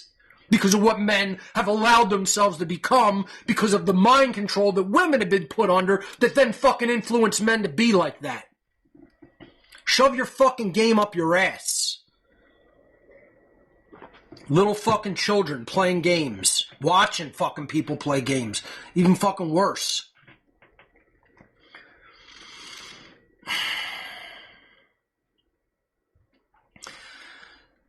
The second reason Satanists even identify themselves with the quote-unquote Christian devil, they want people to see the symbolism of that, is because they want to associate themselves with the adversarial dynamic within nature, referred to as involution in the occult world, the force which opposes true evolution in consciousness. Represented in the tarot by the death card is the involutionary force, and the true evolutionary force, the servant of natural law card, is the hangman card. And again, the very highest force in all of creation is the justice card. That is the natural law card, the laws of the creator of the universe that rule the natural world. That's why it's a king on his throne, seated as the sovereign of his domain, the universe, and can never be unthrown from that position because it represents the actual set in stone, unchangeable laws of creation, the immutable laws of God that ultimately bring to us the consequence of the behaviors that we choose in life. And we reap what we sow, and we get what we deserve. We don't get what we want, but we always get what we deserve. The word Satan itself comes from the Hebrew word shatan, again originally in a slightly older form, ha-shatan, meaning, shatan means adversary. Again, the adversarial force in nature, involution, the one who crushes the evolutionary force. Or opposer, the opposer of the Christ consciousness, the opposer of God's law, the opposer of real evolution and consciousness, the opposer of good, the opposer of justice. Satanism is ultimately about being opposed, the opposition, the adversary, the Satan, to the true order of natural law, which is the universal laws of morality, which govern behavioral consequences of beings. The word "the" is extraneous there. I should remove it, but mistakes happen. Govern the behavioral consequences of beings who are gifted with the capacity for holistic intelligence and free will. Once again, natural law, being the laws of morality, apply to beings within the cosmos that have the ability to think and reason at the level of higher complexity than base instinctual animals. We have to have the capacity within mind to think and reason to the extent, and having the ability to engage in somewhat complexified thought, to be able to reason out the true objective difference between right behavior and wrong behavior. Once we have that capacity, it doesn't mean that we've done it. It means we have the capacity to think that way. Then we are held accountable according to the laws of morality. Animals cannot think that way. So when dumb fuck morons continue to say, well, a lion eats a zebra, so why can't we just eat babies? Because, dumb fuck moron, a lion and a human being do not have the same ability to think and reason. And to understand what is right versus what is wrong, the lion's operating on complete programmed fucking instinct response behavior of a fucking animal, dumb fuck. You want to act and be like a fucking animal? That's what Satanism is. One of the fucking tenets of Satanism, one of the laws of the earth, as they call it, of Satanism, one of the ideas, it's not even the laws, it's the Satanic statements. It's what defines what Satanism is. And as a matter of fact, I should step out of the presentation, I should find it, and we should go through it. Okay? To not make the whole presentation about just what Satanism is, because we got tons and tons of material to get to. But I feel like I really should hammer this into people. Okay? So, as a matter of fact, I've read this slide. I don't want to move on. I'm going to step out. I'm going to find, in real time, right here, the 9 satanic statements. Because we're going to read the one that's very important for people to understand regarding exactly what I'm saying right here at this point in the presentation. So, 9 satanic statements. Okay, let's go right to the Church of Satan's own website. Here you see it. I'll make it larger. 9 satanic statements, churchofsatan.com. Okay, right from the horse's mouth, so you don't think I got it from a non-official source. Okay, here they are. Satan represents and just confirming here, here's the URL, churchofsatan.com/9-satanic-statements. Okay, there's their official header there. Okay, this is on their page. The 9 satanic statements originally appeared in the Satanic Bible, 1969, by Anton LaVey. Number 1, Satan represents indulgence instead of abstinence. Number 2, Satan represents vital existence instead of spiritual pipe dreams. Number 3, Satan represents undefiled wisdom instead of hypocritical self-deceit. Number 4, Satan represents kindness to those who deserve it instead of love wasted on ingrates. Number 5, Satan represents vengeance instead of turning the other cheek. Number 6, Satan represents responsibility to the responsible instead of concern for psychic vampires. Number 7, Satan represents man as, this is the one that I wanted to read. Satan represents man as just another animal, sometimes better, but more often worse than those that walk on all fours, who, because of his, quote, divine spiritual and intellectual development, end quote, has become the most vicious animal of all. So it's a misanthropic worldview there. However, I don't necessarily disagree with it except for the very first part. Satan represents man as just another animal. That is what the whole world, to a large extent, has bought in one form or another, that we should be treated no different or seen as no different or held to no higher standard than just any other animal, any other beast of the field. That's what I take significant exception to. And if you think that way, you just might be a Satanist in your mind and in your heart. Number 8, Satan represents all of the so-called sins as they all lead to physical, mental, and emotional gratification. And 9, Satan has been the best friend the church has ever had as he has kept it in business all these years. Make of what you will of any of those. I'm not here to critique all of them now.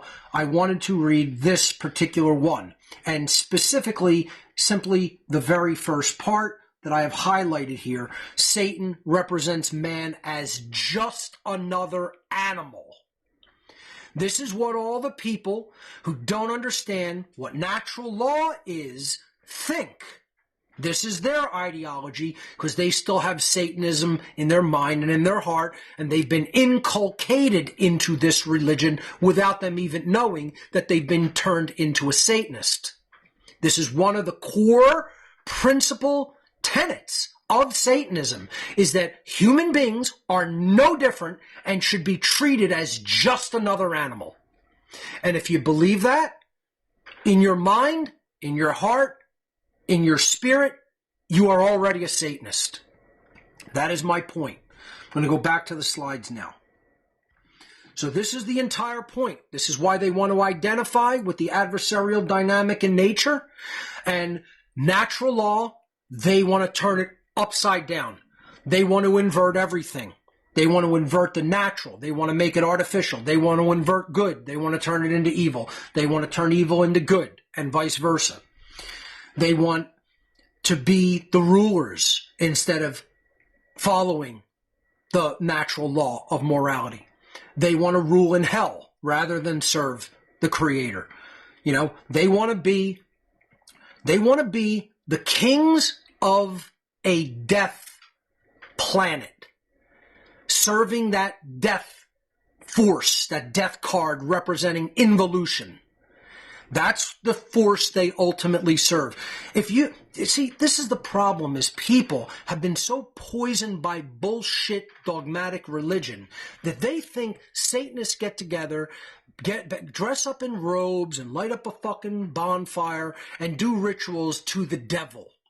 They're not serving this idea of an evil deity with a pitchfork and fucking hooves and a pointy tail with horns. They're serving the force of evolution and death. They're a death cult. This is how you have to understand and see them. They're a death cult that put the world into involution instead of evolution because of the occult knowledge about how the human psyche works and can be manipulated that they've held for millennia and are wielding upon the population as a weapon. And the dumb population still remains completely unaware of their methodology and tactics because they're just dumb shits who don't want to ever fucking learn and grow and evolve and take personal responsibility because that's what comes with that knowledge. They want you to see yourself as another animal, and they want you to not accept that natural law governs your behavioral consequences because they want you to associate yourself with a lion tearing into a fucking zebra on the plains of Africa instead of fucking holding yourself and everybody else to a higher moral standard in life and seeing human beings as something that is far higher than a regular fucking beast. But this is what it means to have the mark of the beast in your mind and your fucking heart and in your actions. You've allowed yourself to become a fucking unconscious beast that is just running on a program of fucking instinctive creature behavior. That's it. It's instinctive, animalistic fucking behavior, and you're even identifying yourself as a fucking animal of the field. Anybody that thinks of themselves as just another animal, you're a fucking moron Satanist. You are a fucking moron Satanist. You're a de facto Satanist, whether you understand it or not. If that's how you think, you've bought into Satanism. You've bought into the satanic religious mindset. And it's a mindset. I hear people don't want to understand that other things are religions and fucking belief systems. Atheists still insist they don't have a belief system. Fucking people who worship money still believe they believe they don't have a religion. Believers in authority. I don't have a religion. I just believe that authority's real. That's a religion, loser. You have a belief system about something that you have zero proof exists. Just like fucking atheism is a belief system. Believing that there's no God is not a fucking function of proof. You're just saying what you believe. There's plenty of proof to support the fucking existence of creation, of the force of creation. Whether you want to see that as intelligent, as self-replicating, as self-governing, self-running, or you want to see it as some entity, some mind, or a group mind, or a group consciousness. Doesn't matter how you fucking see it. I'm not here to tell you how to look at that. That's between you and that force. But people don't see the evidence that it creates, that it created all the fucking laws of all matter. It governs everything. Nothing operates that's not operating according to law in some capacity. But that all just fell into place magically. You know, the universe fell into this magical state where everything operates according to law just by accident. There was no design process in that. Because, you know, to do something that complex and to create a computer program, a simulation that's that complex, doesn't require a programmer. It just magically taps itself out and then becomes everything that ever existed. You give me that one and I'll tell you about how everything works. You know, that's the atheist position. But I'm not here to talk about atheism. I'm here to talk about Satanism in this presentation. So let's move on, and I think we got under our belts what Satanism really is. I think I belabored it enough. If you still don't want to fucking understand it, go back to believing your bullshit church definition of fucking Satanism, because yeah, your pastors and fucking your fucking deacons and priests and all your bullshit religionists, they know all about what Satanism is, but an actual priest who was in the Church of Satan doesn't know what fucking Satanism is. But bullshit fucking priests who open up pages of a fucking book that was written by man in the 1st century AD, all changed and edited and fucking, under fucking duress and fucking the point of spears at their fucking throat and swords at their fucking throat in the Council of Nicaea, determine what people are going to be allowed to have and read and access in this book and what they're not. But yeah, all of that's God's word in stone on those pages, and the interpretation of that by your bullshit fucking religious dogmatic priests who are fucking anally raping little boys, they are going to tell you the definition accurately of what Satanism, but somebody who defected from that side, who was actually a clergy member in that religion, I'm lying to you. Go fuck yourself. You don't know what the fuck you're talking about, little boy, and you need a fucking big slap in the fucking teeth. You need your teeth all over the fucking ground is what you need. Fucking moron. The war against the goddess is the next section. And again, this is a conceptual idea. No, I don't believe in and worship an externalized deity called the goddess. This is the goddess energy. This is the idea of the sacred feminine. This is the idea of true care. This is the idea of nurturing the sacred masculine, nurturing right action, the nurturing force, the nurturing principle, the one that embodies the feminine concept of creation, the womb, creativity, real care, the development of the heart. Let's get that straight before we even move off of the topic. That's what I'm talking about the war on the goddess as. It's not somebody going after some feminine deity with a magic sword and he's going to decapitate her and cut her head off. This is baby version of fucking a concept. Like, that's just the thing that startles me so badly. It makes me realize we are dealing with a population of retarded children. And I just can't, I have to repeat it cathartically for myself. I got to tell people, how could we exist in a population where I'll put this slide up and you won't even listen to what I'm explaining it as, and then you'll go, Passio's a goddess worshiper. He's like of this Lilith cult, and he believes in all this shit about the Sophia mythos and all. I'm not talking about this as an external deity or anything that's outside of our internal makeup as a being. Can you get that clear? Retarded dumb shits out there? Because again, it's just like the inability to think at any conceptual, symbolic, multi-dimensional level in a way that is associative thinking. This is the problem with dumb shit Prussian-based schooling that's just teaching you to be a dumb fucking worker your whole useless, non-thinking, non-examined life.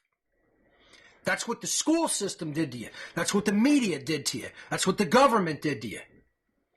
You're just a dumb fucking retarded mud creature, golem, an animatized fucking flesh mud robot that can't fucking think outside of your little created fucking boxes.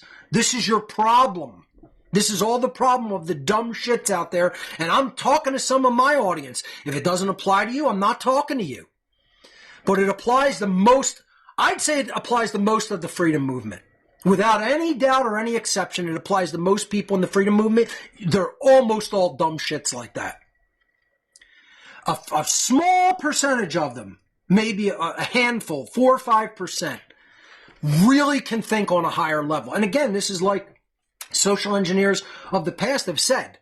I think it was Shaw or somebody like that who said 95%, that's the end of it. It's like 2% of all human beings are actually capable of thinking. They're actually capable of reason. Like 2% of all of humanity, really probably that has ever existed, is actual capable of genuine thought process. 3 additional percent of all human beings believe in their own mind that they know how to think. They don't really know how to think, but they want to imagine themselves as thinkers. I think this is like the freedom movement, right? It's like a very small portion of them, again, they're drawn from the same ratio of the human population, so why would it be any different? About 2% of them actually can think and they can hear what I'm saying. And then another few believe that they understood what I was saying, but they don't. They only believe that they can think on that level, and really way down under the surface, they're absolutely confused, do not understand, did not really get the grammar, did not build the logic in the second step of the trivium to truly understand it, can't do anything worthwhile with it in the rhetoric stage, the third step of the trivium, and they erroneously believe that they got the message when they did not. And that's it. That's the 5% of the freedom movement, with 2% out of the already travesty percentage that exists worldwide. 2% of that actually receives the message. Another 3 believes that they did, and then the social engineer quote is that 95% of the human population would much rather die than ever to think.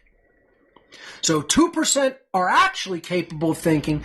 Another additional 3% believe that they can think but really can't. There are people who want to aspire to become thinkers, but maybe they're just too dense. They don't have the fucking actual machinery. They don't have the hardware, or it's so fucking busted that they are never going to get to the point of actually thinking. And then the other 95%, forget it. Soul dead fucking mud creatures that would rather die than think. And I'm telling you, that percentage applies to the whole freedom community, not just the human population at large. It's the same in the whole freedom movement. About 2% can actually hear you and really reason out things, really hear what's being said, and really think about the concept, and maybe have a chance of passing it on down the line.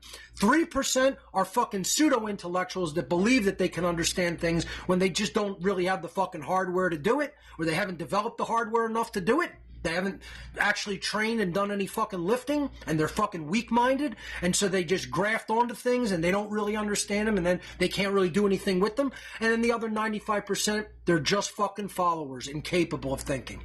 They'd rather die than think. They want somebody else to do their thinking for them.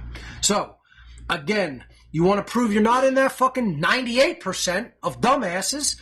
Understand what I'm saying instead of thinking what you want to hear in your fucking chattering ego fucking brain.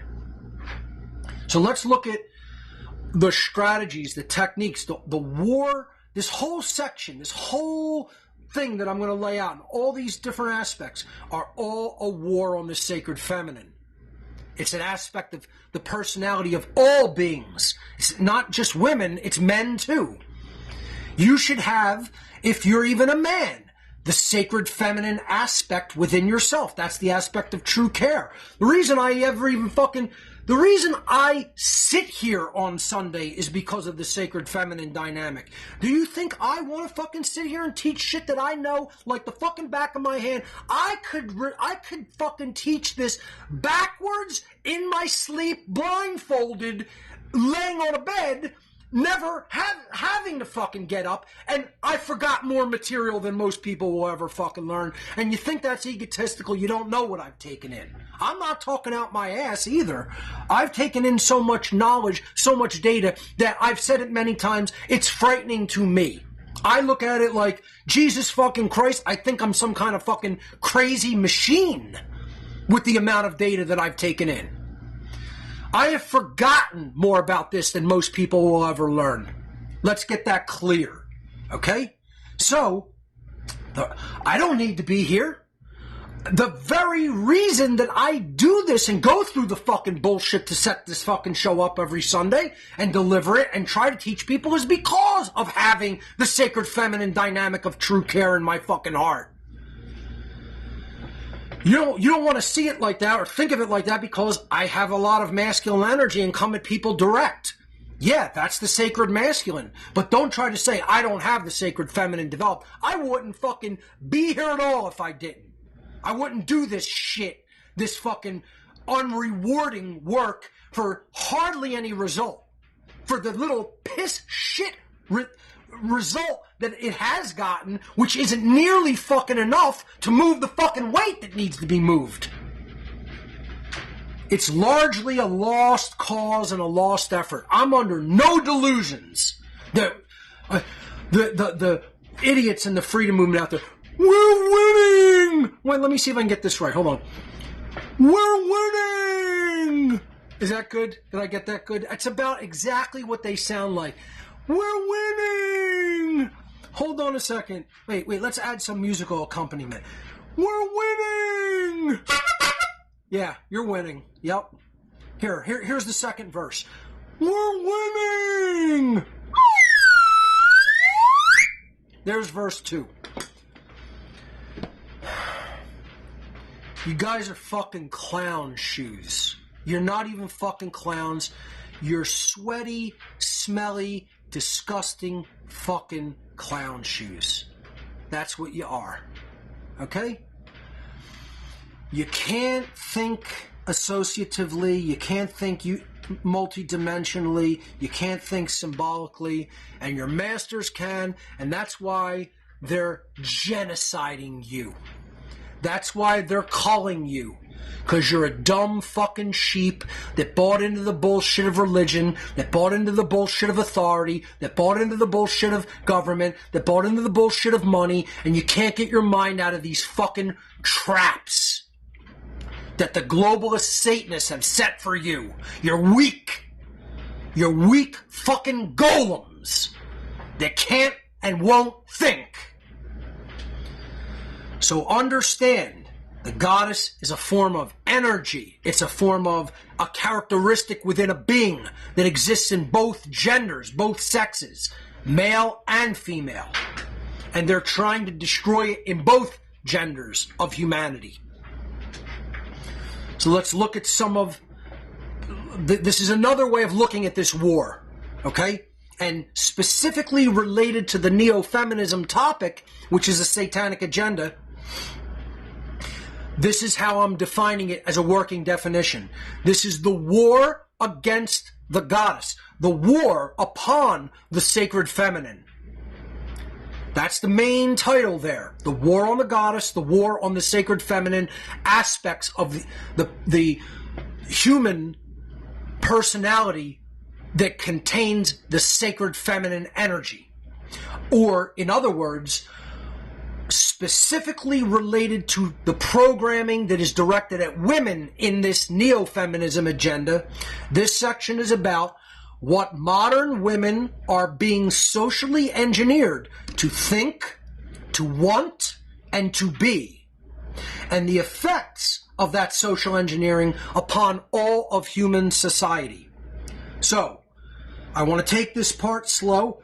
I want to re-explain the working definition here and pick apart aspects of it and what it means. This is Epi-Eugenics, or as I've coined it, Epi-Eugenics.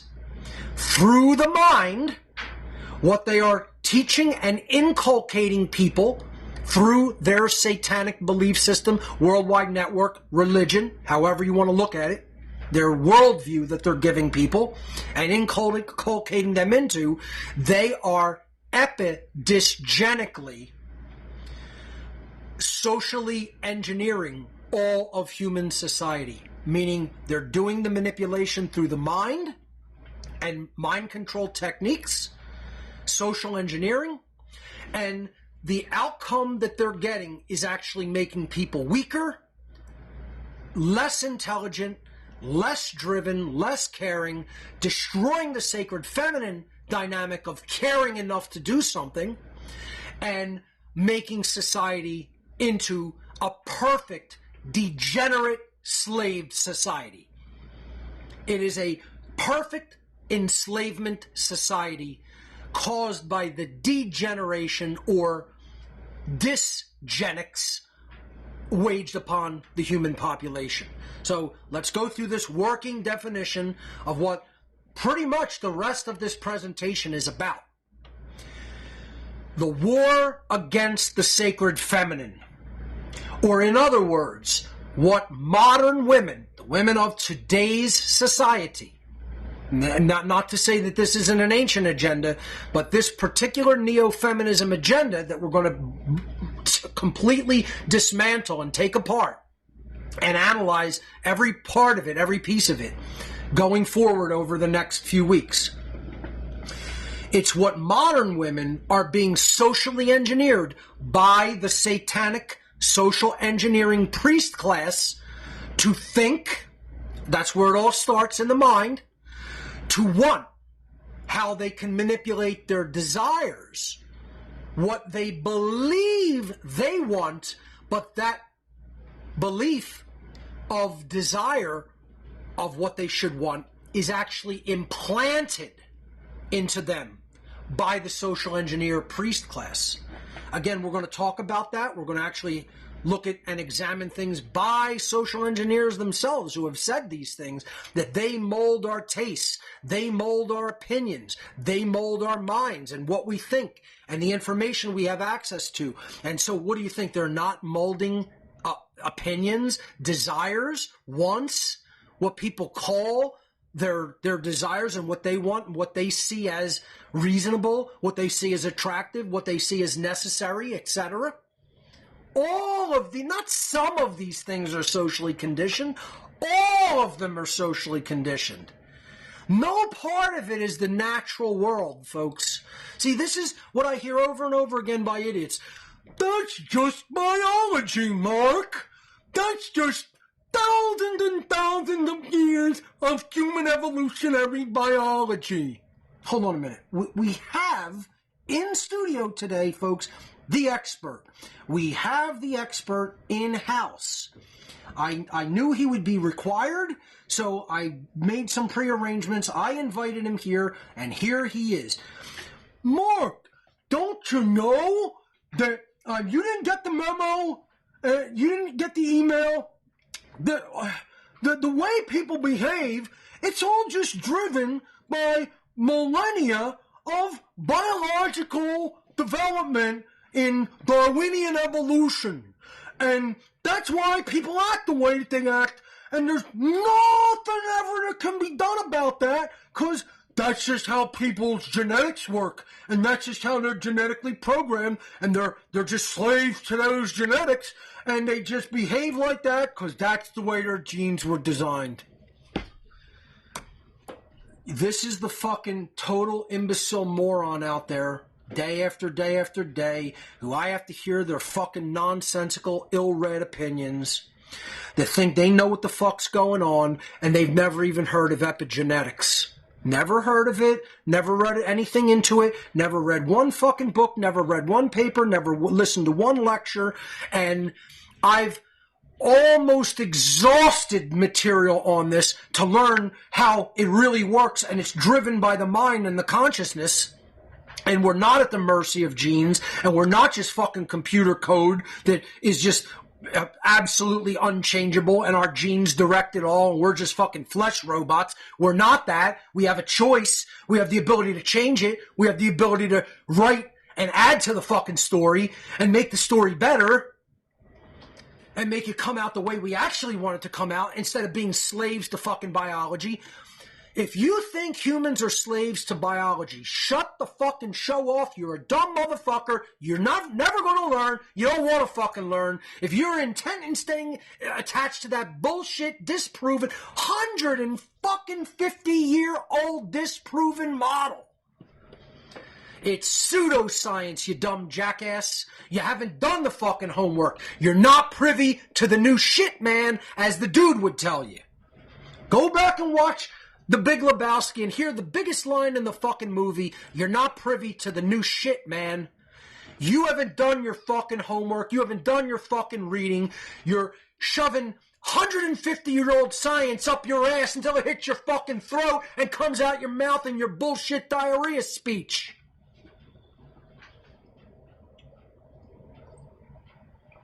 You got an ill-informed 150-year-old bullshit opinion that's religiously, dogmatically derived and then latched onto by these social engineers because they want to inculcate you with it so you still act like a dumb fucking slave that you are. Mud creature. So sick of how fucking stupid people willfully remain. I have shit going on and I'm here to teach dumbasses who don't want to learn. And people want to say, you shouldn't get that all worked up and mad, Mark. You haven't lived my life, you dumb fuck. Shut your fucking mouth. You don't know why I'm mad or how much right I have to be as mad as I am with what I've fucking done. You don't know a fucking shit about me. Not a fucking shit. And I'm tired of people thinking that they do know me when they don't know shit about who I am or what I go through to do this shit. Thankless bullshit from dumb fucks who don't want to learn because your ego's in the way, you dumb fuck.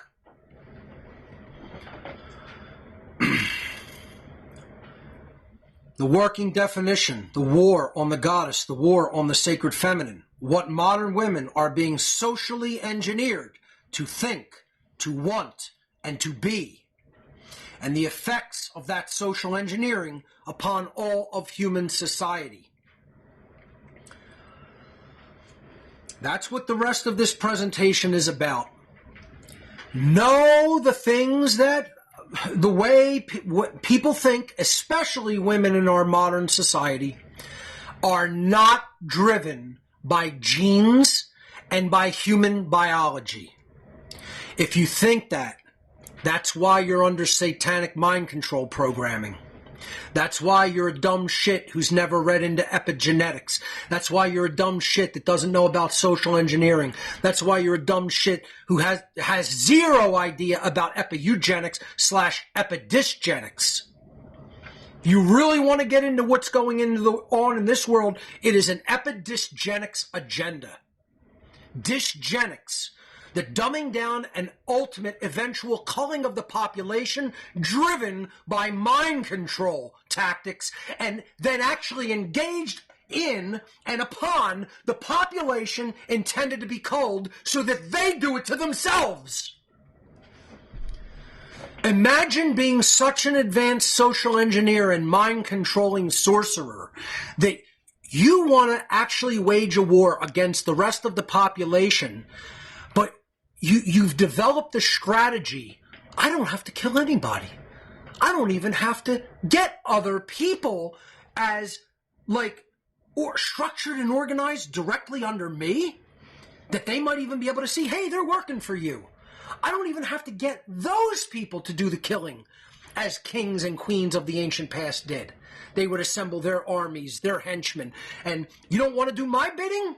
You don't want to, society's not coming out the way I want it? Now I sick all my fucking henchmen to go to war on you and cull your fucking slave population.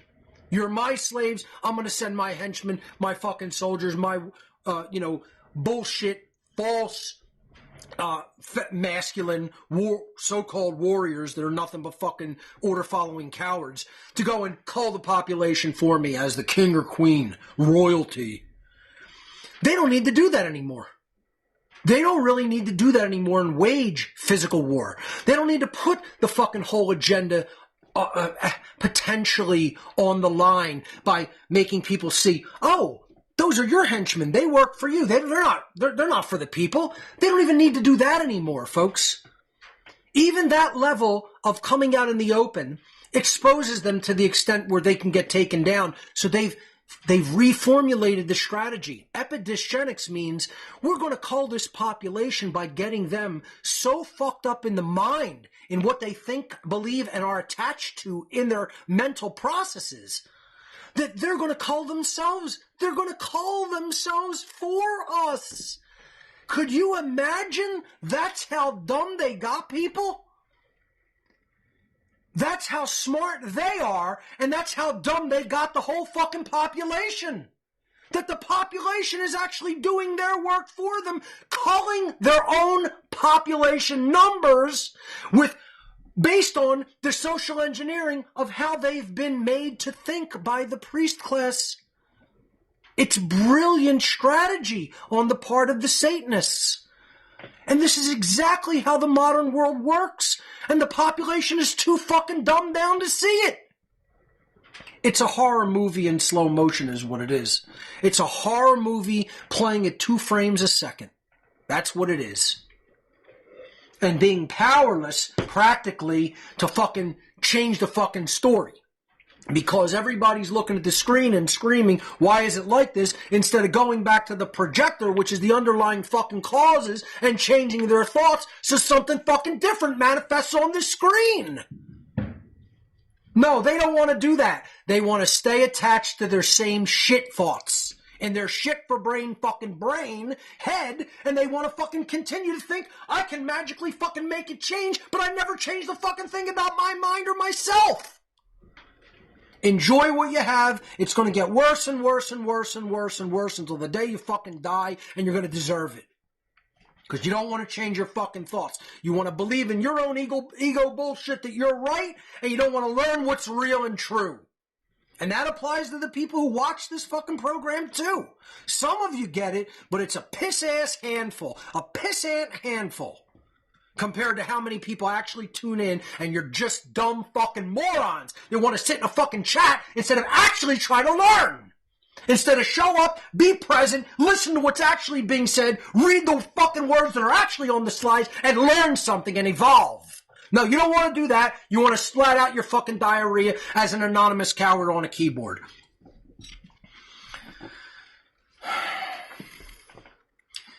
Why do the social engineer class specifically target women? As a satanic agenda, why are the Satanists specifically directing their efforts in this regard with women?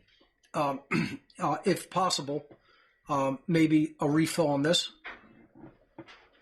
If that's good, thank you. So, people don't understand. And I'm going to say, I feel that women don't understand in the modern day how much power they exert over society. And even ones who do realize the type of influence, quote, power, let's use the word influence. It shouldn't even be viewed as power, because power is like making someone do something maybe that they don't even want to do. Real, genuine power is the ability to affect things for the better. Right? So we can look at it in that sense as long as we give the caveat or qualify the statement that genuine power, not worldly power used for the ego, used for self-gratifying purposes, but genuine cosmic power, spiritual power, is the ability to influence and direct the world into a direction that is actually a good thing, that actually does make humanity stronger, that does move us up the evolutionary progression of consciousness, that does actually align with morality and natural law. Thank you. And that kind of power is real and genuine.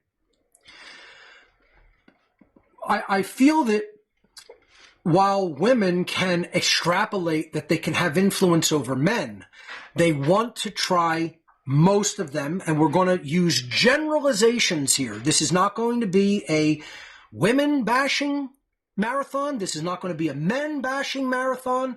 It's not going to even be a human bashing marathon. It's going to be a dumb person bashing marathon. That much it's definitely going to be. But I'm going to use generalizations, and as I've said, you're going to have to accept the generalizations. When I say modern women, I mean most people of today's society who are biologically female in our culture, in worldwide culture.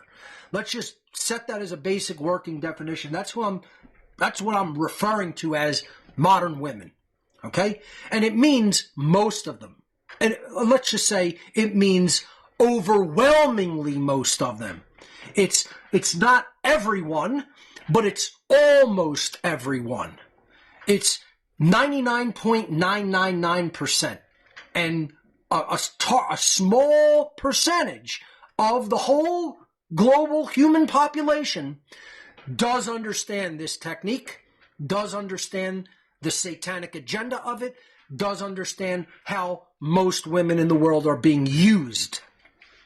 99.999% do not. So I am talking about those women. It's a generalization. It means almost all of them, and you're going to have to accept that generalization. Okay? It's not a blanket statement. It doesn't mean no women understand this. No women have built their immunity to this and are outside of it. Very few have. Very few men understand this. Very few men have built their immunity to it.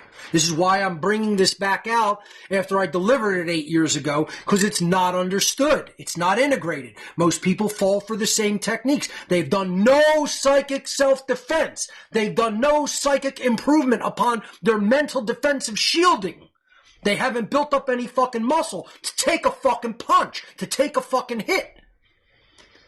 In these tactics and techniques of social engineering and programming. The world is largely the same, if not much worse than it was 8 years ago, according to these exact dynamics. Otherwise, I wouldn't feel it was important to continue to go over this and do it in an extended way. The world's gotten way worse in the familial dynamic and in the interaction and cooperation between men and women. The divide is way bigger. It's a chasm. It's miles wide. The chasm has opened and widened since the year 2016 when I delivered this presentation initially. Miles wide. When we should have narrowed the gap. We should have come together. We should have learned a lot about how this dynamic works and prevented it. And we didn't do any of it. So, why specifically do the social engineers, do the sorcerers of human consciousness, the satanic priest class that are globalists and want a system of slavery, a worldwide, unified, uni-system of slavery? That's the one world type of government that they seek. That's their agenda. That's the globalist agenda, the esoteric agenda of the globalists that is based in Satanism and satanic ideology. Why does that priest class that's running our world specifically want to target the consciousness of females in our society? Here's why. Since women possess the capacity for influencing men. Most men, again, another generalization, not all of them, but most of them, the vast overwhelming majority of them, I would say, will adjust their attitudes and behaviors to conform to women's likes and preferences. Most men will do this. They will do the things that women want to do to get a woman, to have a woman be attracted to them. They will dress the way women want them to dress. They will say the things women want them to say. They will adjust their attitudes to things in the world because women want them to feel like that and think like that, or they won't be around them or have anything to do with them. And they'll adjust their behaviors to conform to the woman's likes and preferences. Especially they'll do this if the truth stands in the way of them coming together with the woman that they want to get together with. Most men will say, fuck the truth, fuck what's real, fuck real knowledge, fuck a true understanding of this dynamic through hard work, research, complexity, instead of looking at it from a unidimensional simpleton point of view. No. The woman feels like this, she's uncomfortable. If I bring it up, she's uncomfortable. If I say, no, that's not how it is, I'll just go along with the whatever fucking bullshit this person thinks because they've been socially conditioned to think that way. And then I'll pretend to be that person, even if I know it's not correct or true, just to get what I want out of the quote-unquote relationship, which isn't a relationship at all. It's bullshit. Okay? I talked about what a real relationship is in an earlier episode of What on Earth is Happening. I may go back and bring those slides back out and talk about that because a relationship isn't a true relationship unless it's based in dynamics of truth. It has to be based on what is true and real. And the less it's an actual coming together and a forging of a true familial bond, again, not family bond, but familial bond. Again, as I see it, familial is the highest form of connection in human society, a familial connection. And the strongest familial bond is between men and women. That's why they want to break that bond, because that devastates the familial connection. And that doesn't mean just family from a perspective of nuclear family, men and women marrying, living together, having children. I'm not attacking the family dynamic, but that's not specifically what I'm talking about when I say the term familial dynamic. So familial is a higher level. Look at it in the forms of love, right? You have Eros down here, romantic love. Then above that, you have Philos, which is love of brother and sister, love of human beings. And then above that, Agape. Those are the three main forms of love, okay? So Eros is just romantic physical love between man and woman, right? That's part of the familial dynamic, but the familial dynamic encompasses all of these, because above that, you have brotherly love, sisterly love, love of fellow human beings in the human family. That's Philos. Then above that, Agape. That's the familial bond. That's the real familial dynamic that we're talking about, that is strengthened when the dynamics between men and women in our society are strong. Agape eventually develops because if it's a true familial dynamic relationship and the relationship is based in truth, it's going to be based on higher love. Not just Eros or even Philos. It's going to be based on Agape, which is love for truth, care for truth. Again, that's the familial dynamic that is the sacred feminine, that is a heart-based intelligence that the satanic agenda of Neo-Feminism is trying to destroy. That's the dynamic they are attacking at all times and places in society, because they know their agenda is toast. It's completely devastated if the familial dynamic is preserved and strong between men and women in human society. Continuing. Therefore, if the ruling class can influence the minds of most women, the men and the children of a society will ultimately follow that lead, that influential lead, that if they get the woman, they're going to get the men's mind, because the man's going to be influenced by what the woman wants and try to become that. And then children, when they are born of a connection between that man and woman, are going to then have those characteristics bred into them by the parents, by what the parents do and don't do alike. Okay? They understand that's how it works, and that's the dynamic they are continuously playing into with this agenda. Because ultimately they're trying to inject into the human population the traits and characteristics that the globalist masters want to see and breed out of the new generations of people, all of the traits and characteristics that don't serve their agenda or don't make it easy for them to create and enforce their agenda. That's what Epi-Eugenics, or as is more accurate in this case, Epi-Dysgenics is. Through mind control and mental influencing and social engineering, you are getting the target population to perform dysgenics upon itself and inject into the gene pool that is being perpetuated all of the characteristics that the masters want to see in the new population of society, and you're breeding out all of the characteristics that they think are a danger to them. And let me tell you something, folks. These people are chess champions at doing this.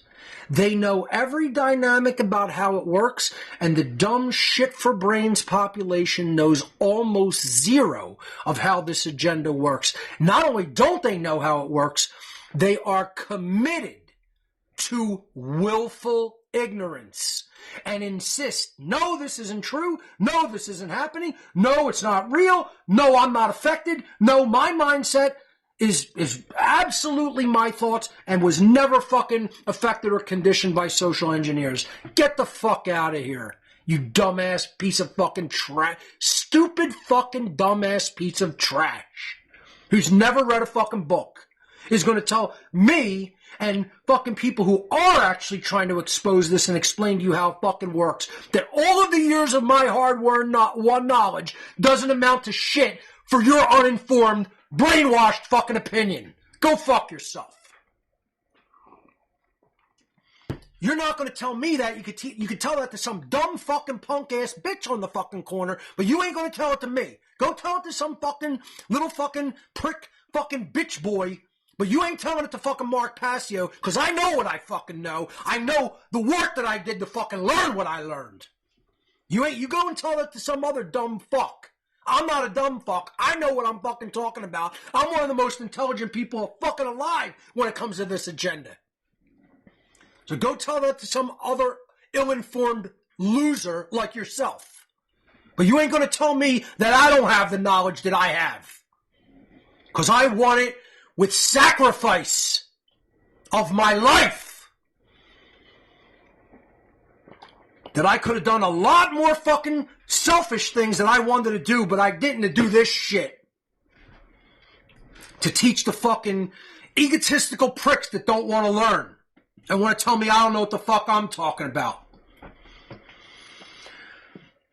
You got your opinion from the television, you little shit. That's where you got your fucking opinion. And some bullshit fucking magazines and bullshit shows that you watch. Additionally, women ultimately control at a biological level the human procreation process by way of their control over the selection of males with whom they choose to reproduce. And once again, people hear this and say, well, how else would you advocate for it to be? Would you advocate that men just rape women and just have children with them forcibly? No, ass. I'm not saying that. This is what I've actually heard people say. What are you saying in this slide? You saying men should just rape women so they control the biological fucking procreation process? No, dumb shit. That's you hearing what you think you fucking want to hear. You're not hearing what I'm saying. Women ultimately control at a biological level the human procreation process because they're going to decide who they want to have a child with, largely. Obviously, outside matters of rape, that's largely the case in human society, is that women are going to determine what the next generation is going to basically look like because they're going to decide who they want to have a child with. The social engineer class wants to control the likes and preferences that exist in women's mind so that they can control the characteristics of that breeding process and the characteristics that are going to come down into the next generation of human beings so that they have an easier time controlling the human herd. You don't want a lot of brave, courageous, intelligent, driven people coming out of a byproduct between men and women. You want ignorant, lazy, cowardly people who don't want to really do anything with their time, energy, and effort to truly change society for the better. You want people who watch life like it's taking place passively on a fucking television screen. Why do you think we have the kind of population that we have in the younger population? Because of good parenting that had really great ideas and thought clearly and really understood how the world works? Or did we have dumb fucking ill-informed parents that shat out a bunch of fucking kids who became fucking weaklings? Who became ignorant, lazy, cowardly weaklings that aren't going to stand up to the fucking globalists and their fucking henchmen. They're not going to stand up to these Satanists and their fucking sick fucking psychopathic henchmen. They're going to let them run roughshod all over fucking society and turn it into a fucking prison tyranny.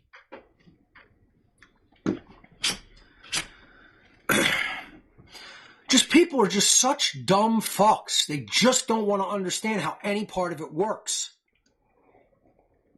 Because to acknowledge that is to acknowledge horror, and then to acknowledge that and really learn how it works is to take your place and fucking trying to do something to reverse it, and that involves personal responsibility and sacrifice. And that's the thing that most fucking dumb fucking adults who are just really cosmic children want no fucking part of. They want somebody else to clean up their shit for them. Clean your own shit up. Clean your fucking mind up, clean your fucking environment up, clean your fucking thoughts up, clean your fucking teaching methods up, clean your understanding of technology up so you can go out and fucking teach, moron.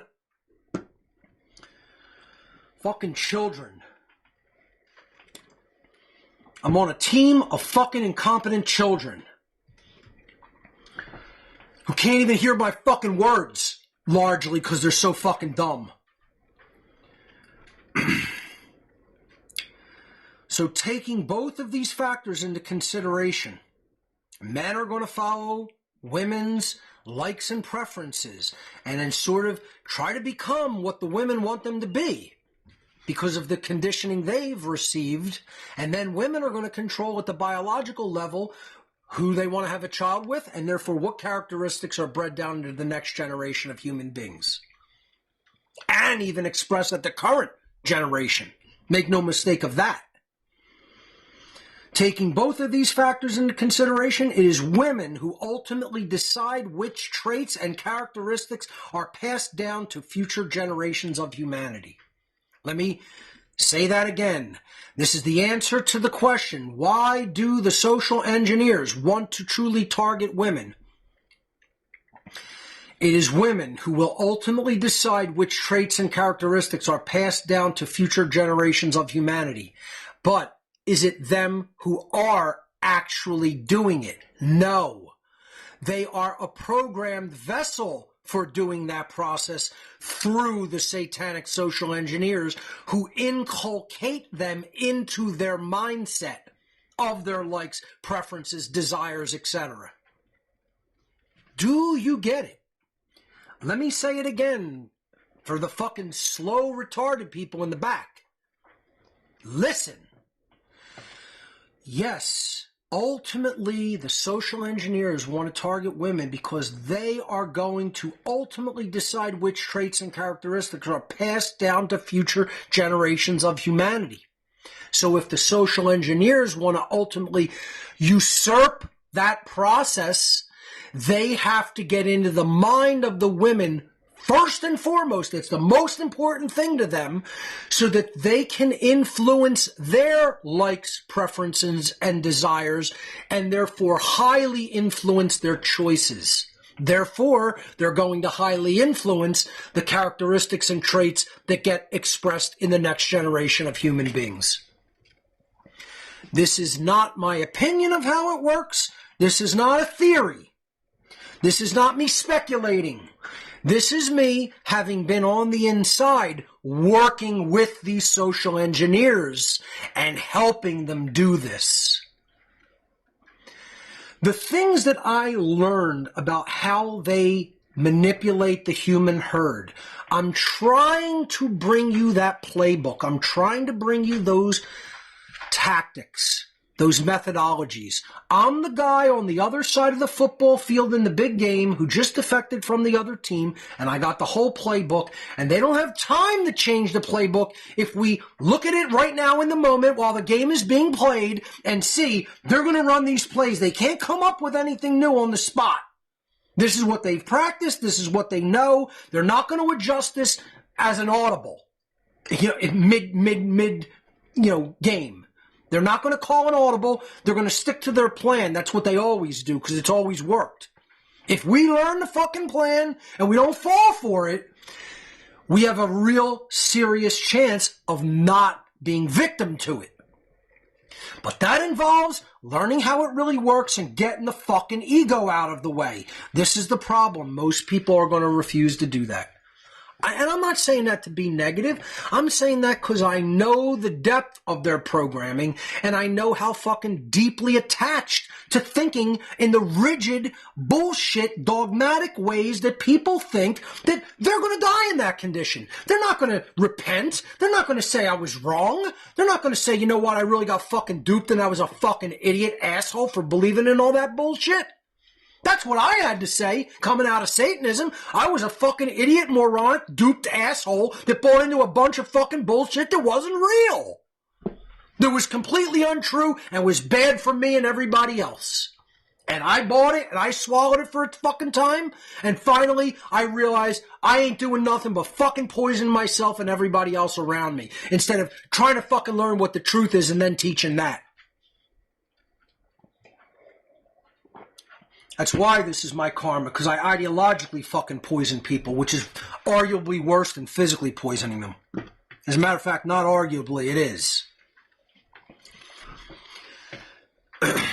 That's why, like, what creation said to me is, hey, you're gonna fucking go and do this as your fucking penance, as your fucking making up for all the fucking minds you poisoned in the past and fucking working toward this fucking satanic agenda. And, you know, it's going to be hell. You know, it's going to be your fucking punishment for the rest of your fucking life. It's basically what it has amounted to. Teaching the unteachable. So this is the dynamic. And let me point you to, okay, the two images on this slide, I feel, are defining images for the whole presentation. They're defining images. Picture the scared woman in the right-hand graphic as originally embodying the potential for the sacred feminine. She could have been a truly good person. She could have been a very truly good woman. And the sorcerer got her.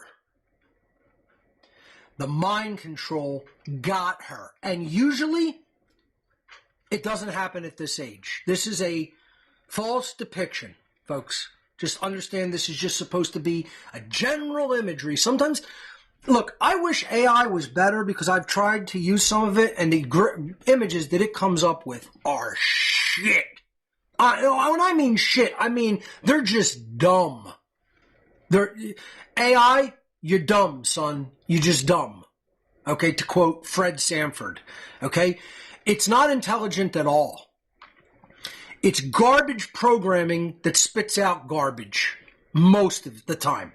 I'm not saying there can't be instances where it can be used creatively, but what I've seen of it, I just really don't even touch it because it's so disappointing.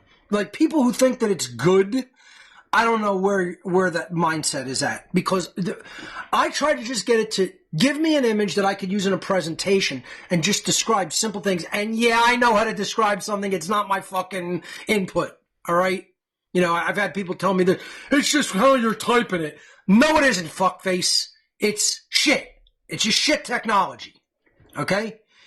And people who are worried about it, I have even more concerns about them. That you're worried about, that it can't even give me a fucking image that I'm describing very clearly, and it just throws out whatever the fuck it wants.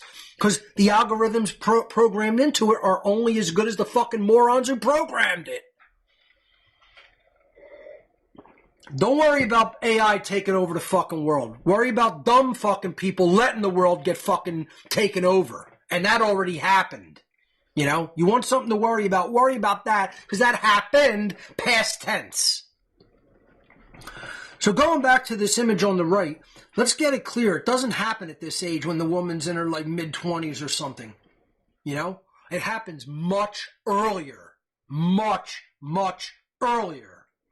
And as a matter of fact, when it happens, it's actually from the time the person is born up through about 7 years of age. That's when the darkest sorcery is implanted into a child.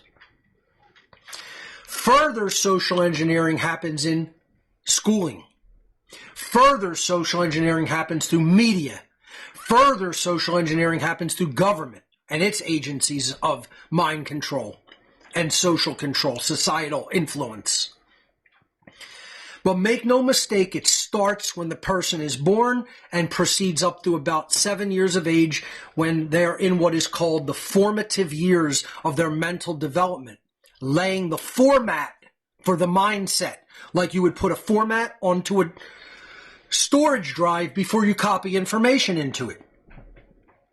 I put a format on the A.R.K drive. When somebody sends me the A.R.K drive for putting the data onto it, I format the drive. That means I have to decide, how do I want the information read and used, utilized on computer systems. So if there was going to be exclusively used on a Windows computer, I might format it as the NT file system, what's known as NTFS. Okay? I don't want it just available on Windows. I want it available on all platforms. So I wouldn't format it Mac OS format, or now what they call APFS, the Apple file system, because then it'll only work on a Mac. I want it to work on Windows, on Mac, on Linux, on all platforms. So I find the format that's going to work for that. It's like laying down the mindset of the child in the formative years of their development. And I put down onto the drive the exFAT format, the extended file allocation table, something to that effect. And basically that allows me to then copy the data to it, and the drive's going to be able to be read and written to from Windows, from Mac OS, from Linux, just about any variation of Linux, or, flavor, or distro as they call them. The point is, that's the format. It prepares the drive for the information and then for the use that it's going to be utilized for.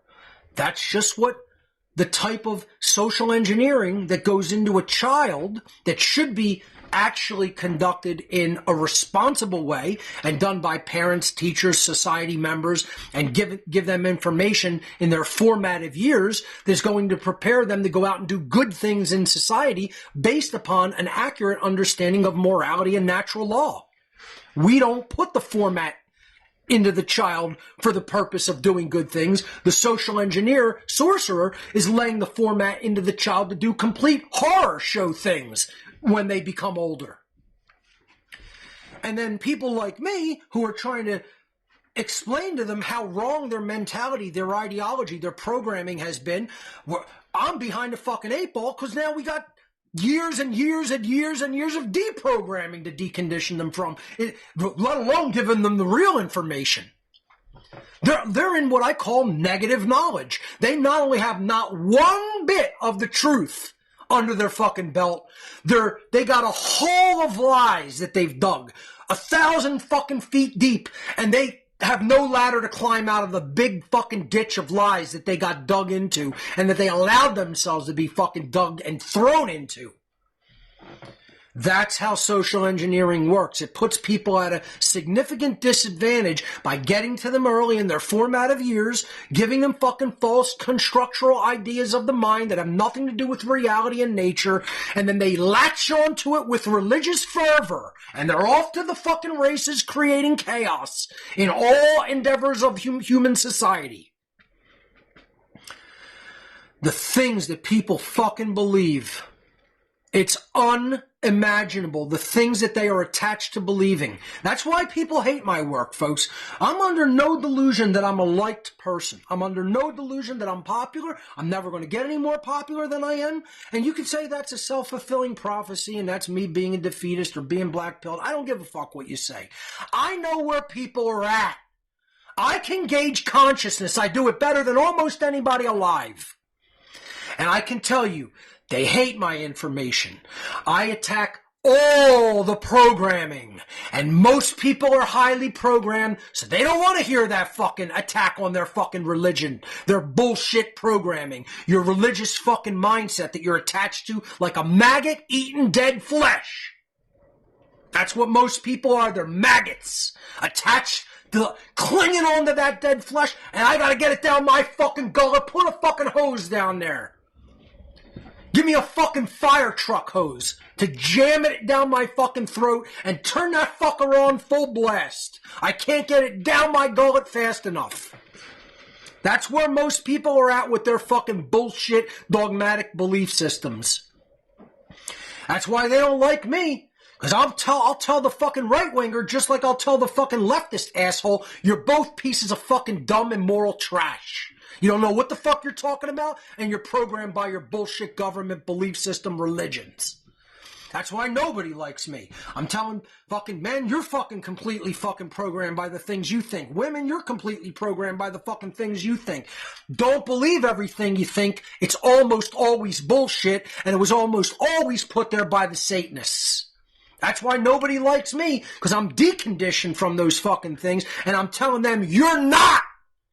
You're not deconditioned. You want to believe you are, you're still under the fucking mind control, dumbass. You're still under it. What you need is you need to blast yourself the fuck out into the mushroom kingdom is what you need. You need 5 dried grams of psilocybin and get that down your fucking gullet and then fucking go talk to fucking God for a few hours and then you'll see how fucking wrong you are. You know, you need to get DMT fucking blasted down your fucking lungs so you can fucking actually see the fucking wiring under the board in the fucking whole state of consciousness that is this universe, and maybe you'll come back a little bit fucking more intelligent. Maybe. The problem is we ain't going to do it ourselves, folks. We need intervention. We need fucking help because we're weak. We're weak-minded. We're attached to bullshit. We have no intention of bettering ourselves. Almost all of humanity is in that condition right now. And I tend to have been really going back to the works and teachings of Terence McKenna lately. Go say whatever the fuck you want about him. All the fucking secret agent men are going to be like, he was a member of the CIA. No, he wasn't. He was a CIA asset for a short amount of time and then told them to go fuck themselves when they insisted that he do more asset work for them. If you really understand it from a multi-dimensional, higher level of complexity approach, then as soon as someone does anything for the CIA, they're in the CIA and they can never leave. It's not how it works, dumb fucking children. It's like all the religious fuck morons. You religiously fucked morons say, once you're in Satanism, you can never get out. You have no idea how it works, loser. You were never there. You don't know how it fucking works. And you're an idiot. They don't give a fuck about 9/10 of the fucking people that ever got involved with them because they can't really help them. They're not intelligent enough or driven enough to help them with their fucking agenda. Dumb fuck. You think they give a fuck about everybody they ever worked with and are up their ass? Oh, Jim from out there in Anaheim, California. You really got to come back to the fucking ritual house because we're not happy with the performance, and you couldn't really help us out with this, but we're going to be up your ass all day. We're not just going to go fucking pay somebody else. We want to do it with all of our fucking trillions. No, we got to hang on you, man. Don't you know that's how it works? They're always up somebody's ass to do things for them. They don't need to be up anybody's ass. They have just about everybody at their disposal because they have endless money at their disposal, and most fucking people in this shit fucking world will do anything for an amount of money, no matter how immoral it is or who it hurts. That's how it works. It doesn't work by saying, oh, he doesn't want to do the job. Oh, well, get up his ass and make him do it. And go assassinate him if he doesn't want to fucking stay with us. They don't work like that, loser. You're dumb. You're just dumb, son. You think it works like all the fucking bullshit Hollywood movies you fucking saw. You're dumb. You have no life experience. You never did anything in the world. You never fucking tried to fucking learn anything. You're just dumb.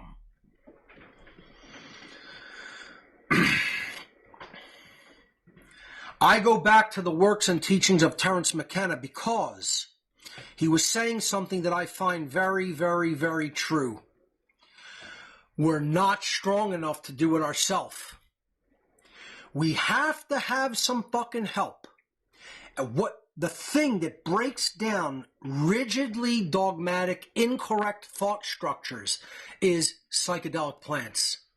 And again, I'm not advocating for their indiscriminate, unconditional, non-conscious use.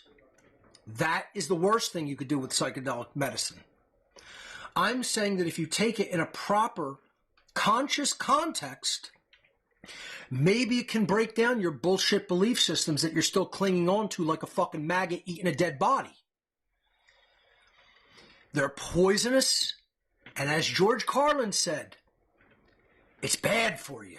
It's just fucking bad for you. And that's what we keep eating, drinking, and swallowing. We're eating, drinking, and breathing the toxic fucking poison. And believing it's good for us when it's bad for us. It's killing us. And sometimes a person's never going to come out of that state of consciousness. They're going to die like that. And they're going to do a lot of harm in the world before they die like that. And I go back to one of the things I think McKenna said that was one of the greatest things I've ever heard him say is when a culture, a civilization truly gets into really bad trouble, and make no mistake, we're in really, really fucking bad, terrible trouble. They try to go back to the last sane moment that they ever knew. And that is what I think psychedelics does, is it lets us look at the conditioning. I wouldn't even use the word lets. It forces us to look at the conditioning, harshly forces us. That's why they're scary. Let's face it, they're scary to most people. Because it doesn't say, they don't say, would you like to look at this? No. It takes your face and put it in the fucking toilet bowl. You're going to fucking look at that, motherfucker. That's what they do. They're very forceful medicines for the mind. You know, they're grabbing you by the back of the fucking head and they're pushing your face in the fucking toilet bowl. And they're saying, you're going to fucking look at that. You're going to fucking look at it until you understand what it is and why it's that way. And most people don't want to do that. But I think we're at the point where we're in such dogmatic religious structures of the mind that we are never going to come out of that on our own. We need assistance through nature. We have to take medicines that are here on this planet for specific reasons, and those are medicines that decondition socially constructed worldviews that are bad for you. But again, just taking them indiscriminately is not going to do that. You have to be able to work with those substances in a conscious context, specifically to find how you're programmed and then deprogram. Can they help do that? Yes, they can. For people who are an adult about studying their potential uses that are correct conscious uses versus taking them to party and escape, which is not what I'm advocating for, they are absolutely capable of those deconditioning processes. Most people never get there. Most people never use them that way. These things do not have an owner's manual. They don't have an operations manual. You know, you have to fucking set the proper intention and setting in the mind. Okay? So just throwing that out there, that have really, really been finding Terence McKenna's work super helpful, particularly if you apply it to this work, to the Unholy Feminine. If you really understand what he's saying, it goes hand in hand, like hand in glove. I can't say enough about that. So, let's move on. Are your likes truly your own? This is what people have to examine. This is what social engineering is and does. It gives you false beliefs. It gives you false preferences. It gives you false perception.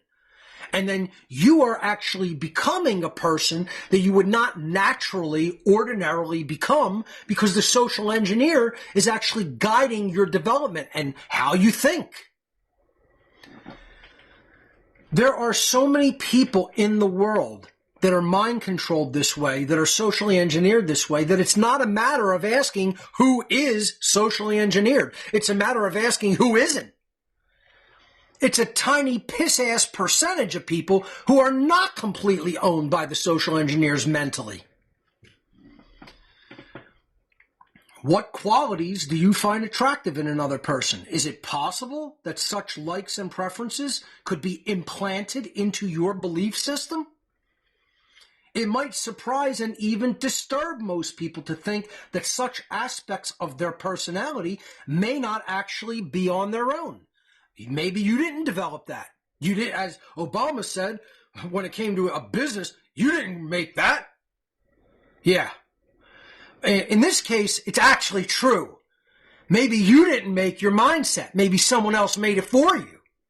Maybe what you think and you're rigidly attached to is not your actual own thought process. Maybe that's a Satanist who is a chess master at the manipulation of the mind, gave you those thoughts, impressions, those desires, those wants, those feelings, those preferences and perceptions. The problem is most people would never know because they don't examine those things. They just take them as for granted. They take them as read. That's just the way they are. And that's just, my genes did that, or experiences in maybe my childhood did that. They don't even understand. The social engineer's mindset is everywhere. It's in every media. It's in Hollywood. It's in every story you've probably ever fucking heard or read. It's in most of the books that you've ever read, unless they're specifically trying to tell you how it works and decondition you from it. That's why I say it's not a matter of reading a lot of books. It's a matter of reading the right books. It's about discernment in knowledge and information and reading the books that you actually need to read to understand what you need to understand. That's what the gathering of the grammar is.